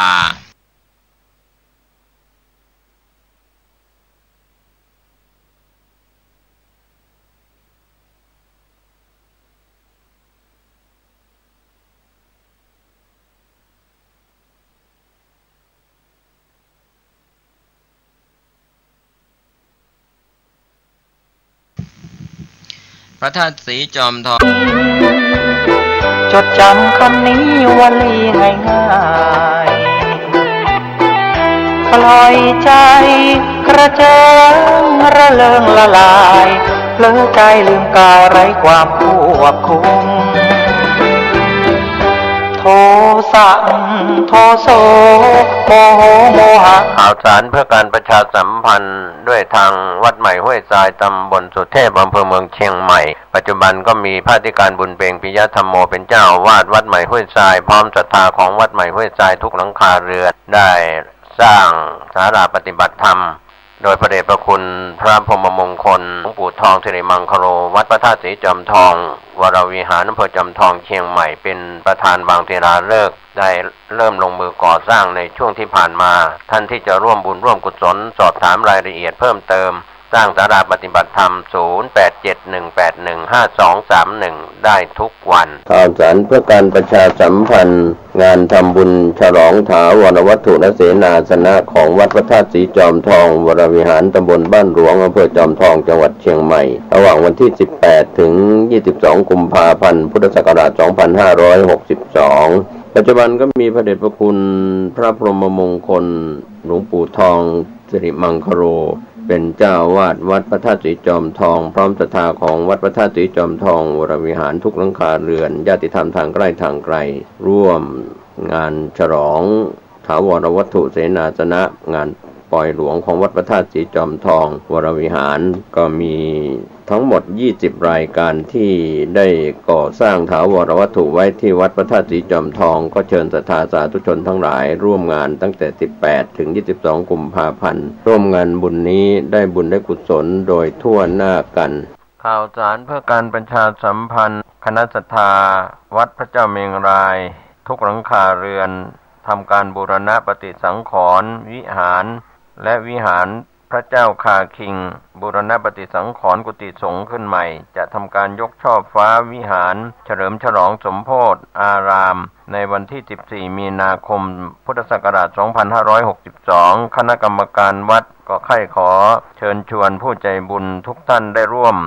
ทำบุญทอดผ้าป่าสามัคคีสมทบทุนใน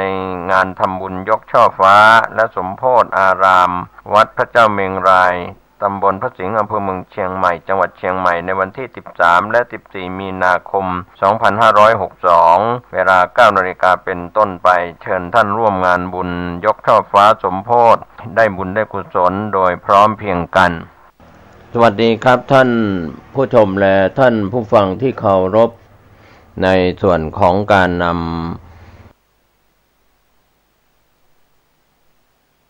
หลักธรรมคำสอนในทางพระพุทธศาสนา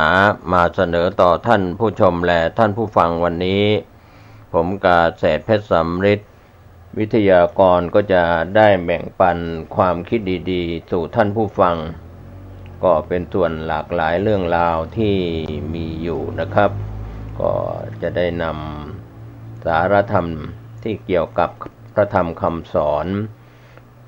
84,000 พระธรรมขันธ์ก็มาบอกกล่าวกันในช่วงได้นำเสนอธรรมสาระเกี่ยวกับการปฏิบัติกรรมฐาน2อย่างสมถกรรมฐานและก็วิปัสสนากรรมฐานที่เราได้เคยศึกษาและก็เคยปฏิบัติตามกันมาอย่างไรก็ตามเรื่องกรรมฐาน2นั้นดูในเชิงปริยัติ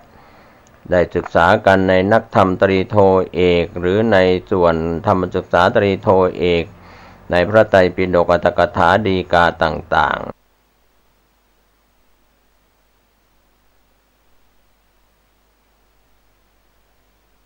นะครับก็ดูเหมือนจะเป็นเรื่องไม่ยากไม่ลำบากแต่ถ้าเราจะนำตัวตนของเราเข้าสู่การประพฤติปฏิบัตินะครับท่านผู้ฟังก็อาจจะเป็นเรื่องที่ยุ่งยากพอสมควร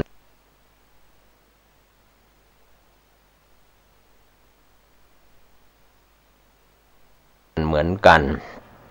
ที่มารไม่มีบารมีไม่แก่ส่วนใหญ่บางคนบางท่านที่ผู้ดำเนินรายการได้รับรู้รับทราบมาในยุคอดีตที่เคยได้เข้าห้องปฏิบัติกรรมฐานก็มีคุณลุงท่านหนึ่งจากจังหวัดกำแพงเพชรก็เล่าให้ฟังถึงเรื่องของอุปสรรคถ้าเราได้เข้าไปบอกกล่าวบอกลาคุณลุงหรือว่าคุณตาท่านนั้นก็เล่าให้กับพระวิปัสสนาจารย์ที่สอนกรรมฐานและก็โยคีที่ปฏิบัติธรรมร่วมกันในการที่ร่วมประชุมฟังธรรมหรือสอบอารมณ์ว่าบางครั้งถ้าคุณตาท่านนี้ไปบอกลาภรรยาไปบอกลาลูก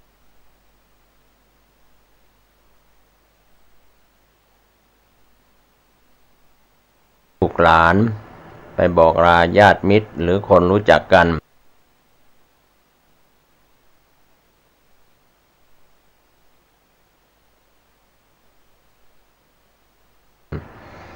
ก็จะเป็นอุปสรรคเป็นปัญหาก็คือ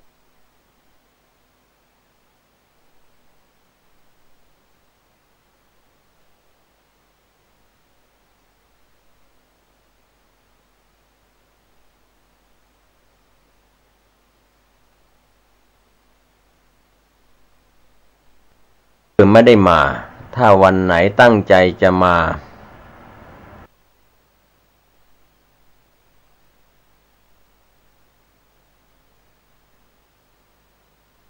ก็เก็บข้าวเก็บของ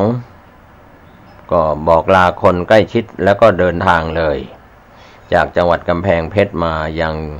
สำนักวิปัสสนากรรมฐานในสมัยอดีต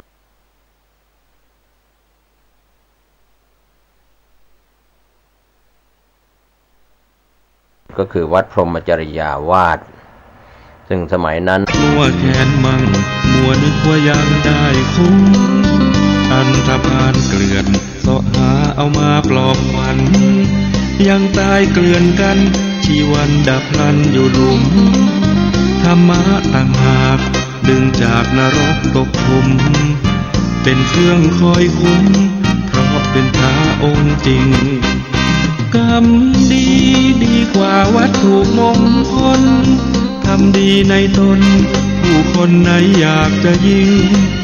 เป็นโจรไร้ธรรมก่อกรรมจิตใจผีสิงไม่โดนปืนยิงก็ยิ่งเหมือนตายเกินตายกรรมดีดีกว่านำพาเนื้อกรรมหลุดพ้นมันดูแลตนให้ตนเกิดผลผ่องใสเมื่อบริสุทธิ์ผ่องผุดทั้งกายและใจจะจำเป็นไหมต้องใช้วัตถุมงคล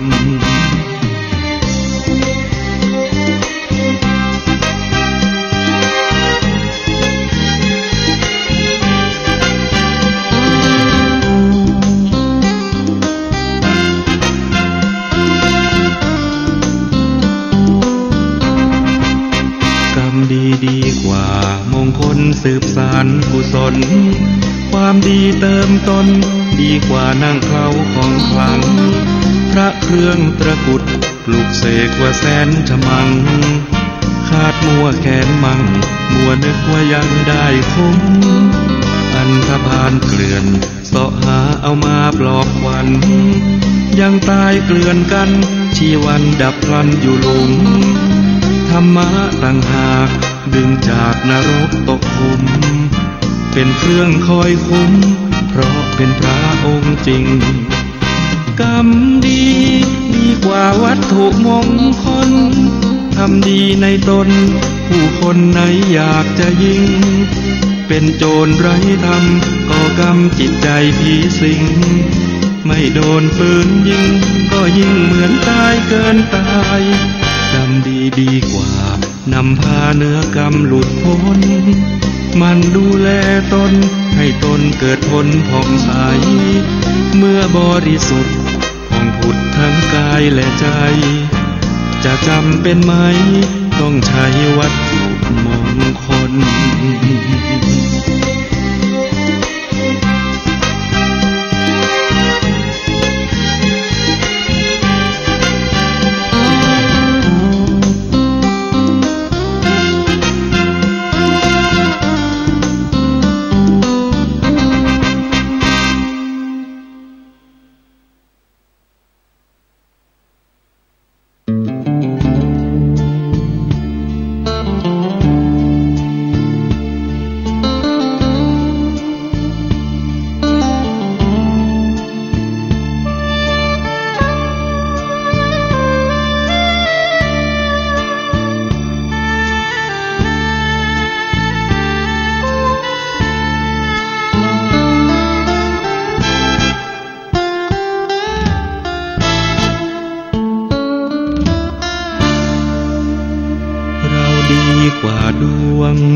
ไม่ใช่ดวงพาดีร่ำรวยมั่งมีเพราะเราดีกว่าดวงลองทำไม่ดีดูสิมัวจะพึ่งดวงชีวิตจะร่วงเจอกับทุกข์ตรมดวงดึงไม่ดึงให้เราพึ่งขยันต้องมีสักวันสวรรค์ลอยมาให้ชมตัวคุณและฉันไม่ฝันแหล่งแหลงลมคนเขาจะชมว่าเราไม่โง่ดูหวานพืชอย่างไรก็ได้เช่นนั้นหากคอยคืนวันชีวิตเราท่านน่าห่วงมีหนึ่งสมองสองมือยืนได้ทั้งปวงฟ้าหรือจะห่วงในความสำเร็จของเราดีกว่าดวงอย่าให้ดวงพาดีเรามีศักดิ์ศรีไม่ใช่คนโง่เขลาอบายมุขมากมายอย่าไปมัวเมาทำดีเพิ่มเข้าเพื่อให้เราเหนือดวง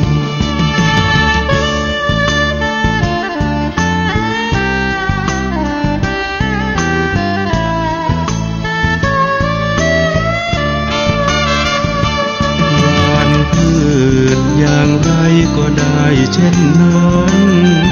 หากคอยคืนวันชีวิตเราท่านน่าห่วงมีหนึ่งสมองสองมือยื้อได้ทั้งปวงฟ้าหรือจะห่วงในความสำเร็จของเราดีกว่าดวงอย่าให้ดวงพาดีเรามีศักดิ์ศรีไม่ใช่คนโง่เขลาอบายอย่ามุกมากมายอย่าไปมัวเมาทำดีเติมเข้าเพื่อให้เราเหนือดวง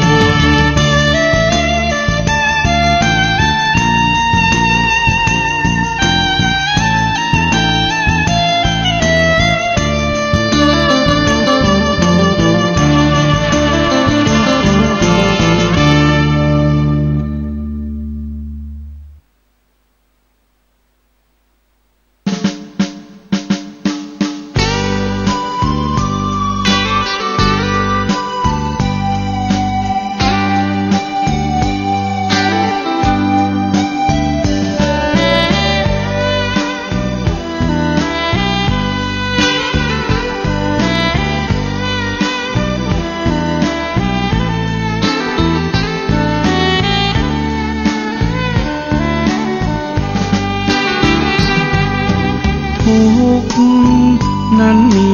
3 กองขอเชิญพี่น้องมาฟังเรื่องความทุกข์โลกแสนวุ่นวายมากมายปัญหามันรุกคนมีแต่ทุกข์ทวีทุกวี่ทุกวันทุกข์ทางกายและใจข้อหนึ่งฟังไว้เอาไปปรุงปรับแบ่งปันคำสอนมีมาทุกขเวทนาดื้อรั้นทุกหยาบเหนือชั้นคือทุกขเวทนาข้อ2ความทุกข์เรียกทุกขลักษณะทุกจริงจริงนะหรือทุกครั้งนั้นแหละนาสภาพไม่คงที่เปลี่ยนไปตลอดเวลาคิดไปคิดมากายารอท่าแต่ทุกข์ข้อ3ต่อไปเรียกว่าทุกข์ในอริยสัจเป็นทุกข์รูปนามกายใจทุกข์ในขันธ์5ยิ่งทุกข์1ทุกข์2ทุกข์3ทุกข์โอ้ทุกข์3 กอ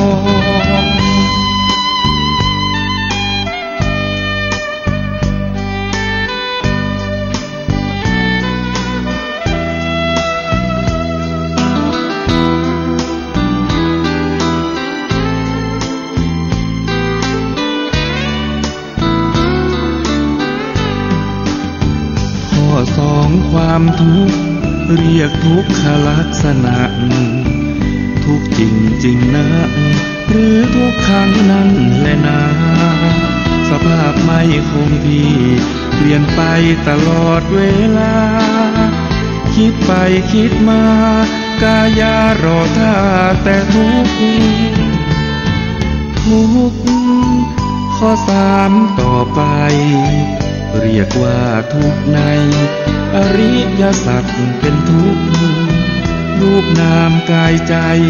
ทุกข์ในขันธ์5ยิ่งทุกข์1ทุกข์2ทุกข์3ทุกข์โอ้ทุกข์3 กอง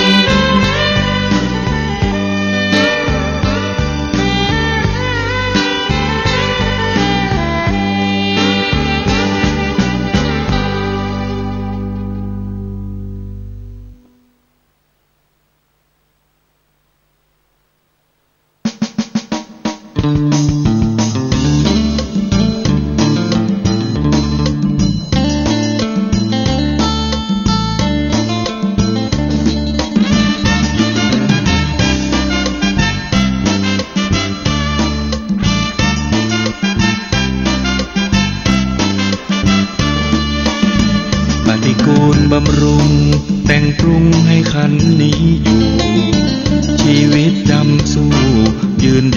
การใช้กรรม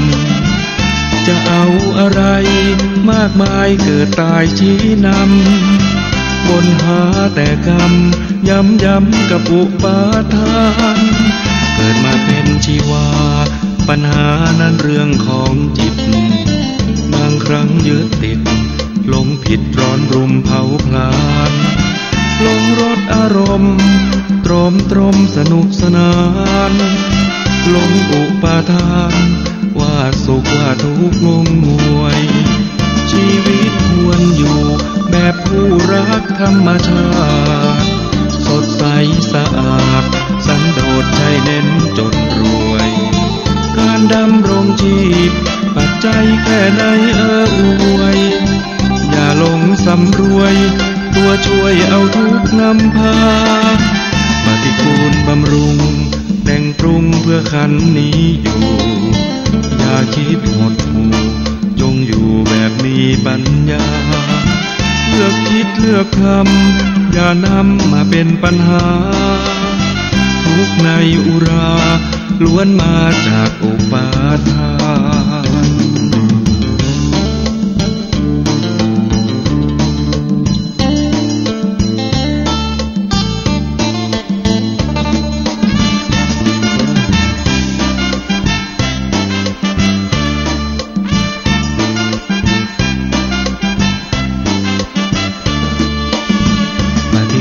บำรุงแต่งปรุงให้ขันนี้อยู่ชีวิตจำสู้ยืนอยู่กับการใช้กรรมจะเอาอะไรมา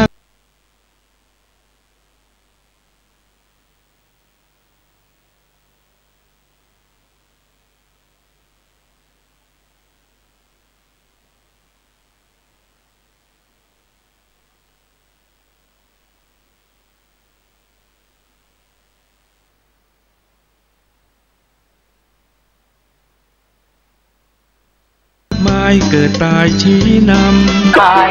เลิกใจลืมกายไร้ความควบคุมโทสะโทโส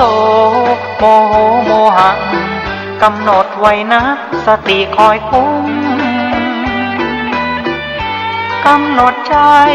และกายมิใช่เดาสุ่มสติคอยคุมรู้ตัวทั่วพร้อมสติกลับมาปัญญาร่าเริงจิตใจเคยเลิงรู้ตัวโดยอ้อมหากปล่อยใจกายเผลอไปทุกย่อมหัวใจก็ย่อมฟุ้งซ่านให้มานเข้าคุม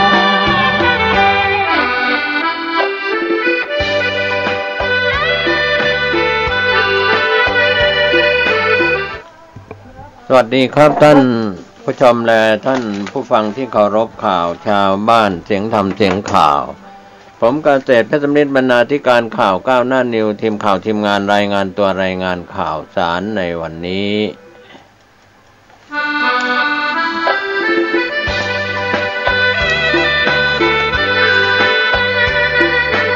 ครับในช่วงนี้ทั้งสองเครือข่ายที่เรารายงานกัน FM 104.50 เมกะเฮิรตซ์ตั้งอยู่ที่วัดฝายหินตำบลสุเทพอำเภอเมืองเชียงใหม่จังหวัดเชียงใหม่ก็มีอาจารย์ประครูสมุวิศวัฒน์วรกิจโจเป็นผู้อำนวยการสถานีลิงก์สัญญาณเชื่อมโยงไปยังสถานีวิทยุบริการสาธารณะจังหวัดเชียงใหม่คลื่นพัฒนาคุณภาพชีวิต FM 92.25 เมกะเฮิรตซ์มีอาจารย์ประครูโคสิทธิ์ปริยัตยาพรเป็นผู้อำนวยการสถานีเป็นเจ้าวาดวัดป่าแดงมหาวิหารตำบลสุเทพอำเภอเมืองเชียงใหม่จังหวัดเชียงใหม่และในช่วงข่าวชาวบ้านก็ลิงก์สัญญาณไปยังสถานีวิทยุชุมชนคนนาน้อยอำเภอนาน้อยจังหวัดน่าน FM 91.50 เมกะเฮิรตซ์มีอาจารย์ประครูสุจินต์นันทธรรมเป็นผู้อำนวยการสถานีนะครับก็ผมเกษตรเพชรสำริดรายงานตัวพร้อมกับพี่น้องสื่อมวลชนในพื้นที่ธรรมะก่อนข่าววันนี้อากาศวันนี้หนาวเย็นกว่าทุกวันก็ฝากถึงท่านผู้ชมและท่านผู้ฟังซึ่งติดตามรับชมรับฟังผ่านเว็บไซต์ www.9hnanew.com www.faihin.org ลิงก์ไปยัง Facebook ของทางสถานีฝายหิน แล้วก็ในส่วนของวัดป่าแดงก็มีวิทยุออนไลน์แล้วก็เครือข่ายทางอินเทอร์เน็ตนะครับไม่ว่าจะเป็น Facebook ไลฟ์ YouTube นะครับที่เราส่งออนแอร์ออกอากาศกันในช่วงเวลานี้ครับในส่วนที่ท่านผู้ชมและท่านผู้ฟังได้ติดตามรับชมรับฟังกันนะครับข่าวสารที่พี่น้องสื่อมวลชนจากส่วนกลางรายงานกันช่วงนี้ก็จะหนักไปทางด้านข่าวการเมืองนะครับทางผู้ดำเนินรายการผมเกษตรเพชรสมิทธิ์ก็ไม่ได้รายงานข่าวในเรื่องของข่าวการบ้านการเมืองนะครับในทางสถานีวิทยุกระจายเสียงแห่งนี้แล้วก็ในเครือข่ายนะครับเพราะว่าเราได้รับใบอนุญาตประเภทบริการสาธารณะแล้วก็ในส่วนของชุมชนก็ไม่ได้ไปก้าวร่วงนะครับก็ข่าวคือข่าวที่พี่น้องสื่อมวลชนรายงานกันเข้ามาอย่างไรก็รายงานแค่นั้นดังนั้นบรรยากาศของอากาศที่เป็นใจช่วงนี้หนาวเย็นขอให้ท่านดูแลสุขภาพของตัวท่านเองแล้วก็คนใกล้ชิดนะครับหน่วยงานของท่านนะครับที่จะมีเสื้อผ้าเครื่องนุ่งห่มกันหนาวผ้าห่มกันหนาวแจกแบ่งปันให้กับชาวบ้านที่เป็นคนด้อยโอกาสทุกข์ยากลำบากกันในช่วงนี้ทั้งพื้นราบพื้นในพื้นที่ต่างๆโดยเฉพาะยอดดอยก็หนาวเย็นเยือกกันในวันนี้นะครับอากาศเปลี่ยนแปลงลดลงอย่างรวดเร็วนะครับการติดตามการพยากรณ์อากาศนั้นก็มีส่วนช่วยให้เราเตรียมรับกับสถานการณ์ภัยหนาวอากาศที่หนาวเย็นกันในช่วงนี้ สิ่งเหล่านี้สอนเรานะครับเพราะว่าสิ่งที่ไม่ใช่ธรรมชาติสอนเราร้อนก็ใช้พัดลมแอร์นั้นไม่ใช่ธรรมชาติเย็นก็ใช้เครื่องทำความร้อนที่จะเป็นอย่างในประเทศโซนหนาวก็มีสิ่งที่ช่วยอำนวยความร้อนไม่ได้เป็นธรรมชาตินะครับการเย็นหนาวมากก็ใช้เสื้อผ้าหนาๆเครื่องนุ่งห่มผ้าห่มที่หนาๆห่มกายให้เย็นหรือบางแห่งที่ยากจนก็ก่อไฟผิงก็ต้องระมัดระวังด้วยในการก่อไฟผิงในที่ใกล้อาจจะเกิดเหตุไฟไหม้ได้ก็ขอให้ท่านดูแลเรื่องของการก่อไฟผิงด้วยยามหนาวนะครับแม้ว่าจะหนาวเหน็บก็ตามแต่ว่าความยากจนไม่ได้บ่งบอกว่าจะเกิดขึ้นกับใครวันนี้ท่านเป็นคนจนวันหน้าท่านอาจจะเป็นคนรวยมั่งมีสีสุขได้วันนี้ท่านเป็นคนมั่งมีสีสุขก็อาจจะยากจนลำบากได้ในวันข้างหน้าก็เป็นเรื่องราวที่สอนให้เราได้เห็นถึงการเปลี่ยนแปลงของอุตุอากาศเย็นอากาศร้อนฝนตกแดดออกอะไรทำนองนั้นให้ยอมรับความจริงเข้าใจความจริงอยู่ได้ด้วยความจริงที่เป็นธรรมชาติสอนเราอย่าอยู่ได้ด้วยสิ่งที่น้ำมือมนุษย์สร้างขึ้นนะครับคอนโดสร้างขึ้นมาตึกโรงแรมสร้างขึ้นมาอากาศไม่ถ่ายเทก็ต้องอาศัยแอร์คอนดิชันนะครับผิดธรรมชาติทำให้ไม่เป็นไปตามธรรมชาติก็ไม่ต้องไปอิจฉากับคนที่อยู่บนยอดดอยได้อากาศที่ดีอยู่ตามเชิงดอยบนดอยหรืออยู่ที่ห่างไกลความเจริญระบบนิเวศวิทยาก็อากาศดีบรรยากาศดีดังนั้นคนที่อยู่ในตัวเมืองก็จะหนีไปท่องเที่ยวในแหล่งที่เป็นธรรมชาติจริงๆนะครับไม่ใช่ธรรมชาติที่สรรปั้นแต่งเพื่อดึงดูดนักท่องเที่ยวขายการท่องเที่ยวกันมากมายจริงๆนะครับเป็นจุดขายมากกว่าจุดที่จะทำงานหรือระบบนิเวศที่จะต้นไม้ใบหญ้าก็เป็นเรื่องลำบากนะครับท่านผู้ชมท่านผู้ฟังแม้ว่าในปัจจุบันจะเริ่มแก้กฎหมายเรื่องของการปลูกไม้ต้นไม้ที่ห่วงห้ามก็ตัดไม่ได้ในที่ของตนก็มาตื่นตัวเรียกว่าสายเสียแล้วนะครับที่ต้นไม้ถูกตัดไปชาวบ้านอยากจะปลูกต้นไม้เช่นไม้สักไม้อะไรที่เป็นไม้ห่วงห้ามก็ตัดไม่ได้ในยุคอดีตจนถึงปัจจุบันกำลังแก้กฎหมายที่จะประกาศออกมาให้สามารถตัดใช้สอยได้เพราะฉะนั้นระบบนิเวศจึงหายไปไม่ว่าจะเป็นน้ำมือของพวกมอดไม้ก็ดีหรือนายทุนก็ตามนะครับที่ตัดไม้ทำลายป่าเป็นดอยโล้นเป็นดอยโล่งเตียนเวลาฝนตกชุกหนาแน่นในช่วงฤดูฝนก็จะมีดินโคลนถล่มน้ำป่าไหลหลากก็ เรียกว่าตายกันเป็นเบื่อเสียหายกันเป็นเบื่อในหลายพื้นที่เราก็จะติดตามข่าวสารจากพี่น้องสื่อมวลชนเห็นฉะนั้นอะไรที่มันผิดธรรมชาตินะครับวัดวารามทุกวันนี้ก็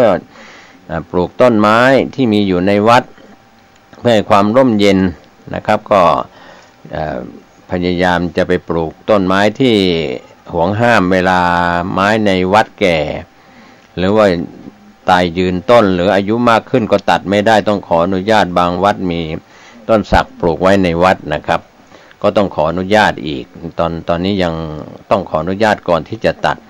ก็เป็นเรื่องที่ไปตรากฎหมายบัญญัติกฎหมายไว้ห้ามตัดไม้ห่วงห้ามหรืออย่าง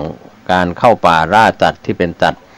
ห่วงห้ามอะไรต่างๆที่เป็นเอากฎหมายมาเป็นใหญ่ไม่ใช่ให้ธรรมชาติมาเป็นใหญ่เดี๋ยวนี้น้ำมือคนคือสมองคนมาตรากฎหมายบังคับให้คนปฏิบัติตามกฎหมายนะครับก็เป็นเรื่องที่ลำบากใจกันอยู่เหมือนกันเพราะเหตุว่าธรรมชาตินั้นกับการตรากฎหมายก็อาจจะฝืนจากธรรมชาติใช้วิทยาศาสตร์มาบังคับนะครับโดยเฉพาะแม้แต่วิทยาศาสตร์การแพทย์เราก็คิดว่าหมอเก่งหมอดีหมอช่วยคนได้ความจริงหมอก็เกิดแก่เจ็บตายอันนี้ก็เป็นธรรมะที่สอนให้เห็นทำไมการศึกษาในเรื่องของการศัลยกรรมต้องใช้ร่างที่เป็นอาจารย์ใหญ่สมัยก่อนร่างที่เป็นอาจารย์ใหญ่นำไปเผาไปฝังหมดไม่มีที่จะเรียนรู้ในปัจจุบันก็ว่าเป็นอาจารย์ใหญ่จริงไม่จริงตัวคุณหมอเองก็ไม่ได้เรียนรู้ตัวท่านเองนะครับจบมาก็รักษาคนไข้ได้เป็นธุรกิจการแพทย์ไปเป็นวงการแพทย์ไปคิดว่าช่วยเหลือมนุษย์ได้ชะลอความตายให้ตายช้าลงเท่านั้นเองความจริงเกิดเท่าไหร่ก็ตายเท่านั้นไม่มีใครเกิดมากแล้วตายช้าไม่ใช่ตายน้อยตายเกิดมา100ก็ตาย100นะครับท่านผู้ชมท่านผู้ฟังเราก็เลยตั้งอยู่ในความประมาทคิดว่าหมอเก่งหมอดีหมอก็ตายลูกหลานหมอก็ตายพยาบาลก็เช่นเดียวกัน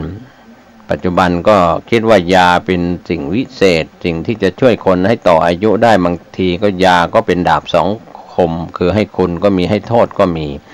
ฉะนั้นก็ขอให้เราได้ใช้วิจารณญาณในการที่จะดูแลสุขภาพของตัวท่านเองเรียกว่าการดูแลสุขภาพทั้งร่างกายและก็จิตใจนะครับเป็นสิ่งสำคัญก็ฝากไว้ในธรรมะก่อนข่าวชาวบ้านวันนี้นะครับเรื่องของสิ่งที่ปล่อยให้เป็นไปตามธรรมชาติอย่าได้ไปฝืนการศึกษาก็เช่นเดียวกันปฏิรูปไม่สำเร็จนะครับเพราะว่าคนจะปฏิรูปการศึกษาไม่ให้เป็นการศึกษาไปแบบธรรมชาติสิ่งที่เราจะมองว่าหาว่าเป็นถอยหลังลงคลองล้าหลังนะครับสิ่งที่เป็นธรรมชาติก็ชาวเขาก็เอาลงจากดอยมาอยู่พื้นที่ราบให้เขาอยู่ของเขาตามธรรมชาติชาวพื้นราบก็ให้เขาอยู่ตามธรรมชาติก็จะเรียนรู้อะไรช่วยเหลือตนเองลูกหลานชาวนาทำเกษตรไม่ได้ชาวไร่ชาวดอยทำไร่ทำสวนไม่ได้นั่นแหละสอนไปจบเกษตรมาจากมหาวิทยาลัยที่เกี่ยวข้องกับเกษตรก็ทำไร่ทำนาทำสวนไม่ได้นั่นแหละเป็นอุทาหรณ์เตือนใจวันนี้เราต้องยอมรับความสามารถของบรรพบุรุษปู่ย่าตายายรู้น้อยๆแต่สามารถเลี้ยงลูกเต็มบ้านหลานเต็มเมืองนะครับก็ฝากไว้วันนี้ในข้อคิดต่างๆศูนย์อุตุนิยมวิทยาภาคเหนือเตือนช่วงเดือนกุมภาพันธ์นี้นะครับก็เป็นเรื่องออกมาเตือนเรื่องของดินฟ้าอากาศโดยนายเมธีมหายศนันท์ผู้อำนวยการศูนย์อุตุนิยมวิทยาภาคเหนือชี้แจงกับทีมข่าวถึงอากาศแปรปรวนจะมีฝนฟ้าคะนองในหลายพื้นที่คงมีอากาศหนาวเย็นในตอนเช้าอากาศจะเริ่มอุ่นขึ้นอากาศร้อนในตอนกลางวันเนื่องจากเป็นความกดอากาศสูงจากประเทศจีนแผ่เสริมลงมาปกคลุมประเทศไทยตอนบนเป็นระยะนะครับมรสุมตะวันออกเฉียงเหนือที่พัดปกคลุมประเทศไทยเริ่มเปลี่ยนไปเป็นลมเรียกว่าลมตะวันออกเฉียงใต้หรือว่าลมตะวันออกพัดปกคลุมประเทศไทยในระยะนี้จนถึง10กุมภาพันธ์ที่จะถึงนี้ประเทศไทยตอนบนจะมีอุณหภูมิสูงขึ้น 1-3 องศาเซนเซียสมีหมอกในตอนเช้าและมีหมอกหนาในบางพื้นที่ก็ขอให้ประชาชนดูแลสุขภาพนะครับก็เป็นเรื่องที่ศูนย์อุตุนิยมวิทยาภาคเหนือได้พยากรณ์อากาศล่วงหน้า คณะพยาบาลศาสตร์มหาวิทยาลัยเชียงใหม่เตรียมจัดประชุมวิชาการวาระ9สู่ปีที่60ศาสตราจารย์ดร.วิภาดาคุณาวิติกุลคณบดีคณะพยาบาลศาสตร์มหาวิทยาลัยเชียงใหม่ว่ากล่าวถึงคณะพยาบาลศาสตร์มช.จัดเตรียมประชุมวิชาการ9สู่ปีที่60ของการศึกษาพยาบาลมช.เรื่องนวัตกรรมในโลกอนาคตกับการดูแลสุขภาพวันศุกร์ที่8กุมภาพันธ์ก็คือในวันพรุ่งนี้ 8 นาฬิกาถึง 16 นาฬิกาแล้วก็วันเสาร์ที่9กุมภาพันธ์เวลา 9 นาฬิกาถึง 12 นาฬิกาที่ห้องประชุมวิจิตรศรีสุพรรณอาคาร2คณะพยาบาลศาสตร์เพื่อให้อาจารย์นักศึกษาศิษย์เก่าและผู้สนใจทราบถึงทิศทางการดูแลสุขภาพในอนาคตนะครับก็ในส่วนของคณะพยาบาลศาสตร์องคมนตรีติดตามการขับเคลื่อนโครงการตามพระราชดำรินายภรกร สุวรรณรัตน์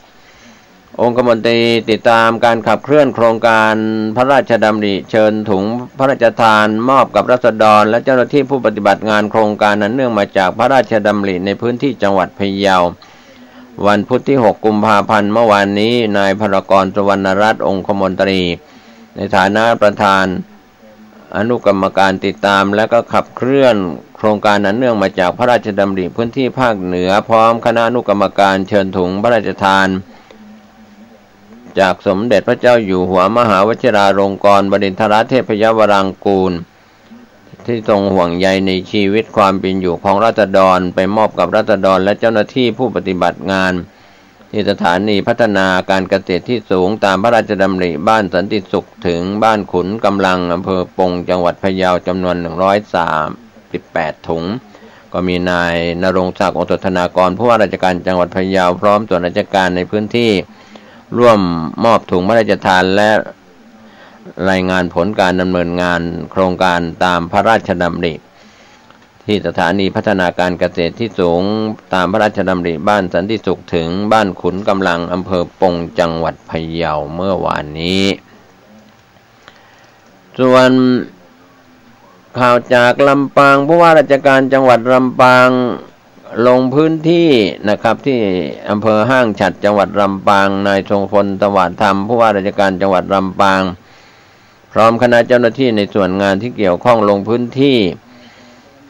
ลำปางเดินหน้าสร้างสุขปันสุขให้กับประชาชนชาวลำปางก็ในส่วนผู้ว่านั้นได้เดินทางไปยัง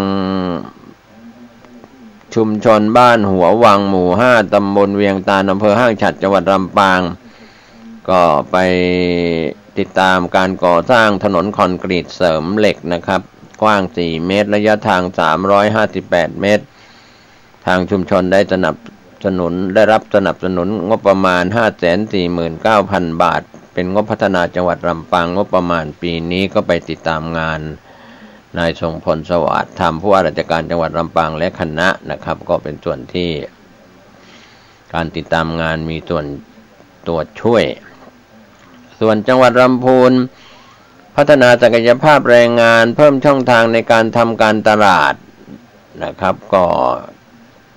สำนักงานพัฒนาฝีมือแรงงานลำพูนเพิ่มศักยภาพแรงงานด้านการตลาดด้านเทคโนโลยีดิจิทัลรวม44คนฝึกอบรมการค้าขายสินค้าออนไลน์นะครับให้กับผู้ประกอบกิจการผู้จำหน่ายสินค้าและประชาชนทั่วไปจำนวน23คนระหว่างวันที่1ถึง3กุมภาพันธ์ที่ผ่านมาและอีกชุดหนึ่งก็เป็นระหว่างวันที่6ถึง8กุมภาพันธ์ที่จะหมดในวันที่8นี้อีกรอบหนึ่งโดยนางนชมนปัทมสุคนผู้อำนวยการสำนักงานพัฒนาฝีมือแรงงานลำพูนกล่าวถึงปัจจุบันการค้าขายผ่านช่องทางออนไลน์อีคอมเมิร์ซนะครับไม่ใช่เพียงแค่กระแสนิยมต่อไปแต่เป็นการเปลี่ยนผ่านเข้าสู่ยุคดิจิทัลอย่างแท้จริงนะครับท่านผู้ฟังอันนี้ก็เป็นเรื่องราวที่มีการปรับปรุงแล้วก็ให้ตามให้ทันในยุคดิจิทัลนะครับก็เป็นส่วนที่ทางทีมข่าวเราได้รับรายงานกันเข้ามา ส่วนจังหวัดเชียงรายเตรียมจัดงานยิ่งใหญ่งานประเพณีนมัสการและส่งน้ำพระธาตุดอยตุงประจำปี 2562 เมื่อวานนี้ 6 กุมภาพันธ์ที่สารกลางจังหวัดเชียงรายนายประจนปัสสกุลผู้ว่าราชการจังหวัดเชียงรายเป็นประธานการประชุมเตรียมจัดงานประเพณีนมัสการและส่งน้ำพระธาตุดอยตุงประจำปี 2562 ในส่วนของการสืบสาร6เป่งล่องฟ้าไหว้สาพระธาตุดอยตุงประจำปี 2562 เพื่อให้พี่น้องชาวพุทธในจังหวัดเชียงรายและก็ภายในประเทศและก็ประเทศเพื่อนบ้านตลอดจนชาวพุทธทั่วประเทศได้ร่วมงานประเพณีสักการะพระธาตุดอยตุงเป็นสิริมงคลนะครับจัดงาน 19-20 มีนาคม 2562 ในเดือนหน้างานหลากหลายเขาถือว่าเป็นการสืบสาร2001 ปีของพระธาตุดอยตุงส่วนเทศบาลเมืองแพร่เปิดให้บริการสวนน้ำสาธารณะร่องซ้อนะครับสำนักงานเทศบาลเมืองแพร่เปิดให้บริการสวนน้ำสาธารณะร่องซ้อเป็นสถานที่พักผ่อนหย่อนใจฝึกให้เด็กรู้จักการออกกำลังกายก็เป็นประจำทุกวันจันทร์ถึงวันศุกร์ 15 นาฬิกาถึง 18 นาฬิกา 30 นาทีวันเสาร์ถึงวันอาทิตย์ 13 นาฬิกาถึง 18 นาฬิกาเริ่มเปิดให้บริการตั้งแต่วันจันทร์ที่ 4 กุมภาพันธ์ที่ผ่านมาเป็นต้นไปไม่เสียค่าบริการค่าใช้จ่ายในการเข้าไปใช้บริการนะครับก็เป็นส่วนที่พี่น้องชาวแพร่ในพื้นที่ได้รับประโยชน์องค์การบริหารส่วนจังหวัดเชียงใหม่จัดโครงการตรุษจีนไนท์บาซ่าจัดกิจกรรมตรุษจีนไนท์บาซ่าเชียงใหม่เริ่มเฉลิมฉลองเทศกาลตรุษจีนกระตุ้นเศรษฐกิจและก็การท่องเที่ยวย่านไนท์บาซ่าเชียงใหม่ก็เป็นส่วนที่ผู้เกี่ยวข้องงานตรุษจีนไนท์บาซ่าเฉลิมฉลองสร้างบรรยากาศในเทศกาลตรุษจีนส่งเสริมการท่องเที่ยวพื้นที่เชียงใหม่กระตุ้นเศรษฐกิจนะครับงานก็มีการตกแต่งบรรยากาศโดยรอบให้กับช่วงเทศกาลตรุษจีนเดินขบวนพาเหรดจากผู้ประกอบการร้านค้าย่านไนท์บาซ่าแสดงเชิดสิงโตและมังกรกิจกรรมการแจกอั่งเปาพร้อมการแสดงของนักเรียนโรงเรียนช่อฟ้าสินเซิงการแสดงของคณะวิจิตรศิลป์มช.แล้วก็ไฮไลท์ก็คือการจัดกิจกรรมตรุษจีนไนท์บาซ่าปีนี้การแจกอั่งเปาบัตรเข้าชมการแสดงเมจิกแรนด์ฟรีบัตรส่วนลดร้านอาหารบัตรส่วนลดเครื่องดื่มบัตรส่วนลดสถาบันติวเตอร์ต่างๆมูลค่ามากกว่า1 ล้านบาทช่วงเทศกาลตรุษจีนนี้นะครับก็เป็นเรื่องราวข่าวที่เกิดขึ้นครับในช่วงท้ายข่าววันนี้กำหนดการบำเพ็ญกุศลพระราชทานเพลิงศพพระครูอุดมธรรมรักขิตนะครับธรรมรักขิตะนะครับอาจารย์ธวัชชัยอาทิจวังโสอายุ76 ปีพรรษา54อดีตเจ้าวาดวัดผาบ่องอดีตที่ปรึกษาเจ้าคณะตำบลศรีภูมิเขต 1อำเภอเมืองเชียงใหม่จังหวัดเชียงใหม่ระหว่างวันที่6 ถึง 9 มีนาคม 2562 ที่จะถึงนี้นะครับมีรายละเอียดทุกวันนะครับที่จะดำเนินบำเพ็ญกุศลงานพระราชทานเพลิงศพท่านพระครูอุดมธรรมรักขิตะอาจารย์ธวัชชัยอาทิจวังโสท่านได้มรณภาพไปคณะสงฆ์คณะศิษย์คณะศรัทธาของวัดผาบ่องก็ตั้งศพบำเพ็ญกุศลจะมีพิธีพระราชทานเพลิงศพวันที่6 ถึง 9 มีนาคมนี้นะครับในส่วนรายละเอียดเราจะทยอยประชาสัมพันธ์ให้ท่านได้รับรู้รับทราบกันนะครับก็เป็นข่าวฝากจากพระมหาสมบัติชวนะเมธีรักษาการแทนเจ้าวาดวัดผาบ่องคณะศิษยานุศิษย์คณะศรัทธาของวัดผาบ่องทุกท่านนะครับที่แจ้งข่าวถึงญาติธรรมทั้งฝ่ายบรรพชิตและคฤหัสถ์ที่มีความเคารพนับถือในตัวหลวงพ่อพระครูนะครับในส่วน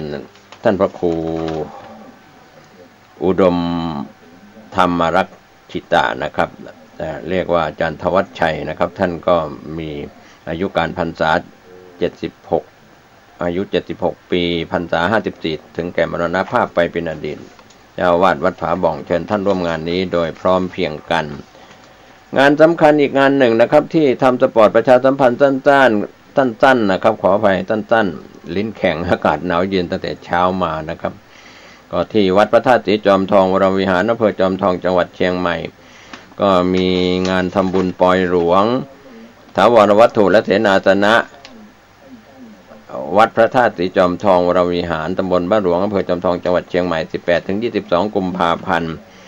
2562นะครับปัจจุบันก็มีพระเดชพระคุณหลวงปู่พระพรหมมงคลหลวงปู่ทองฝ่ายวิปัสสนานะครับท่านเป็นประธานสงฆ์อธิบดีสงฆ์วัดพระธาตุสีจอมทองพร้อมด้วยพระภิกษุสามเณร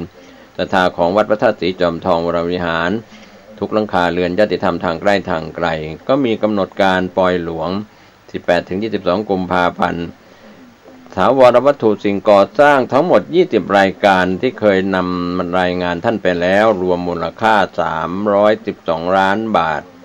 เศษก็คือ 668,100 บาทก็คือ312,668,100 บาทนะครับก็หัววัดต่างๆก็จะทยอยเข้าแล้วมีกิจกรรมที่จะได้ทยอยประชาสัมพันธ์เสริมให้ท่านผู้ฟังท่านผู้ชมได้รับรู้รับทราบกันนะครับก็เป็นข่าวฝากจากท่านพระครูโสพลสุวรรณาธรผู้ช่วยเจ้าอาวาสวัดพระธาตุสีจอมทองวรวิหารได้แจ้งข่าวมายังสถานี FM 104.50 เมกะเฮิรตซ์แจ้งข่าวผ่านในเครือข่ายกัลยาณมิตรด้วยที่ท่านรับฟังกันอยู่ส่วนการทำบุญฉลองกุฏิสงฆ์และเสนาสนะวัดมหาวนาพิมุขแม่จ้องตำบลตลาดใหญ่อำเภอดอยสะเก็ดจังหวัดเชียงใหม่28กุมภาพันธ์ 1-3 มีนาคมนี้ก็เชิญท่านร่วมงานนะครับงานฉลองนะครับท่านพระครูสุมนต์ประสิทธิ์เจ้าวาดวัดมหาวนาพิมุขแม่จ้องตำบลตลาดใหญ่อำเภอดอยสะเก็ดจังหวัดเชียงใหม่ฝากข่าวสารเพื่อการประชาสัมพันธ์นี้มาข่าวสำคัญอีกข่าวหนึ่งนะครับเนื่องจากพระเดชพระคุณหลวงพ่อพระเทพมังคลาจารย์ได้มาปฏิบัติหน้าที่รักษาการเจ้าอาวาสวัดพระเจ้าเมงรายตำบลพระสิงห์อำเภอเมืองเชียงใหม่จังหวัดเชียงใหม่พร้อมด้วยพระภิกษุสามเณรและศรัทธาของวัดพระเจ้าเมงรายทุกหลังคาเรือนพร้อมใจกันบูรณะปฏิสังขรณ์วิหารพระเจ้าคาคิงปฏิสังขรณ์กุฏิสงฆ์ขึ้นมาใหม่จะทำพิธียกช่อฟ้าพระวิหารยกช่อฟ้าวิหารเฉลิมฉลองอารามในวันที่14มีนาคม2562ที่จะถึงในเดือนหน้านะครับคณะกรรมการวัดจึงแจ้งผ่านผู้ดำเนินรายการโดยหลวงพ่อแล้วก็แจ้งข่าวผ่านผู้ดำเนินรายการนะครับหลวงพ่อพระเทพมังคลาจารย์ท่านที่จะร่วมบุญร่วมกุศลงานนี้ติดต่อโดยตรงที่หลวงพ่อ0818829199ได้ทุกวันนะครับงานมี2วัน13และ14มีนาคมนี้ที่วัดพระเจ้าเมงรายตำบลพระสิงห์อำเภอเมืองเชียงใหม่จังหวัดเชียงใหม่งานยกช่อฟ้างานปล่อยหลวงของวัดพระเจ้าเมงรายวันนี้เวลาของรายการข่าวชาวบ้านเสียงธรรมเสียงข่าวหมดเวลาลงผมเกษตรเพชรตำลิดบรรณาธิการข่าวก้าวหน้านิวทีมข่าวทีมงานก็ขอบคุณในเครือข่ายของพี่น้องสื่อมวลชนก็มีสมาคมนักข่าวเชียงใหม่มีหนังสือพิมพ์ข่าว4เหล่าทัพหนังสือพิมพ์ธุรกิจภาคเหนือแล้วก็ชมรมบรรณาธิการข่าวภูมิภาคแห่งประเทศไทยและสื่อมวลชนทุกแขนงสาขาในพื้นที่8จังหวัดที่ได้รายงานข่าวประจำวันกันเข้ามาช่วงวัน2วันนี้ก็ติดภารกิจในการปฏิบัติภารกิจร่วมกับหลวงพ่อพระครูโคสิทธิ์ปริยัติยาภรณ์เจ้าอาวาสวัดป่าแดงมหาวิหารปรับปรุงเครื่องส่งและก็รายการต่างๆการกระจายเสียงของคลื่น FM 92.25 เมกะเฮิรตซ์ในช่วง7วันในช่วงนี้เราก็ออนแอร์เข้าสู่ภาวะปกติก็ยังรอคอยพระเถระครูบาอาจารย์ฝ่ายบรรพชิตและก็ฝ่ายคารวาสนะครับพ่อน้อยพ่อหนานครูบาอาจารย์ที่เป็นนักจัดรายการที่เราจะเสริมทับเข้ามาให้ขึ้น FM 92.25 เมกะเฮิรตซ์ที่ท่านรับฟังอยู่นั้นเป็นประโยชน์สูงสุดนะครับเราตอนนี้ก็ปรับผังรายการในการออนแอร์ออกอากาศ 5 นาฬิกา เปิดสถานีแล้วก็ปิดสถานีในช่วงก่อน22 นาฬิกาหรือ22 นาฬิกาโดยประมาณ 4 ทุ่มนะครับเพราะว่าบุคลากรที่จะดูแลนั้นยังมีน้อยอยู่นะครับก็ขอบคุณวันนี้ทุกรูปทุกนามนะครับที่เข้าสู่การรับฟังข่าวชาวบ้านขอทุกคนทุกท่านปฏิบัติภารกิจถูกกายถูกใจโดยทั่วหน้ากันสวัสดีครับ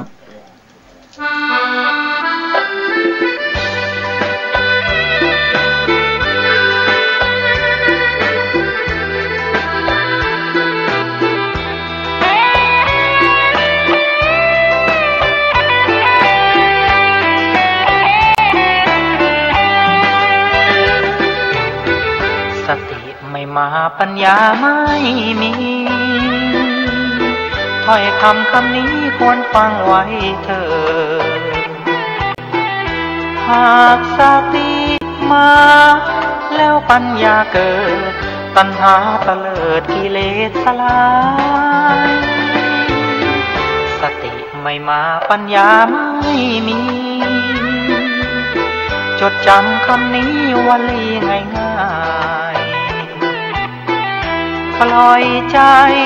กระเจิงระเริงละลายเผลอใจลืมกายไร้ความควบคุมโทสะโทโสโมโหโมหะกำหนดไว้นะสติคอยคุ้มกำหนดใจและกายมิใช่เดาสุ่มสติคอยคุมรู้ตัวทั่วพร้อมสติกลับมาปัญญาร่าเริงจิตใจเคยเลิงรู้ตัวโดยอ้อมหากปล่อยใจกายเผลอไปทุกย่อมหัวใจก็ย่อมฟุ้งซ่านให้มานเข้าคุม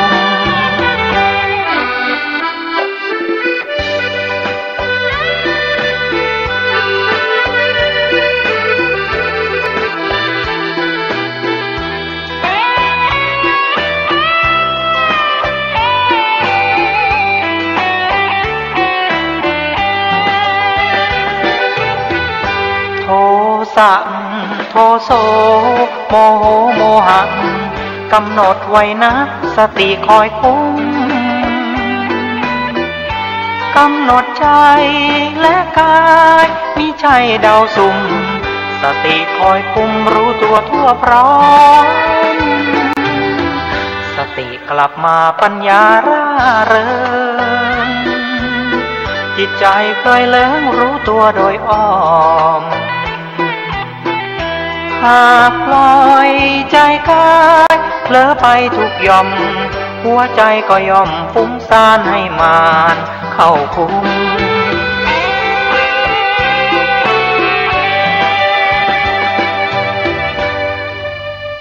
ข่าวสารเพื่อการประชาสัมพันธ์งานทำบุญ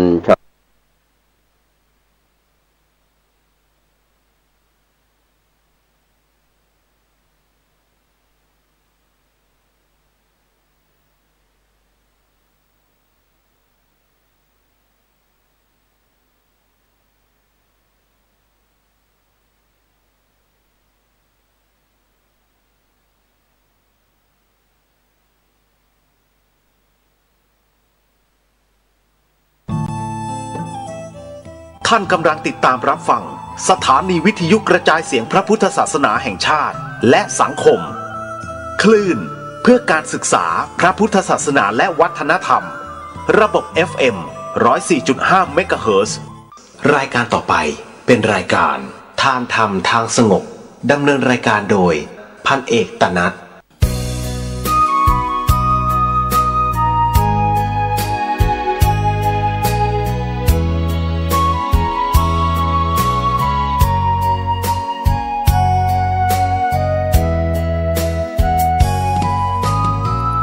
วัดเป็นบุญเขตวิเศษสถานเหมือนทิพย์วิมานของหมู่ประชาสะอาดรื่นรมด้วยร่มเงาไม้ได้ร่วมศรัทธาส สมเป็นศาลาแหล่งพักพิงใจเห็นพระประธานเหนือแท่นธรรมรงค์เหมือนพุทธองค์เหนืออาจอำไพ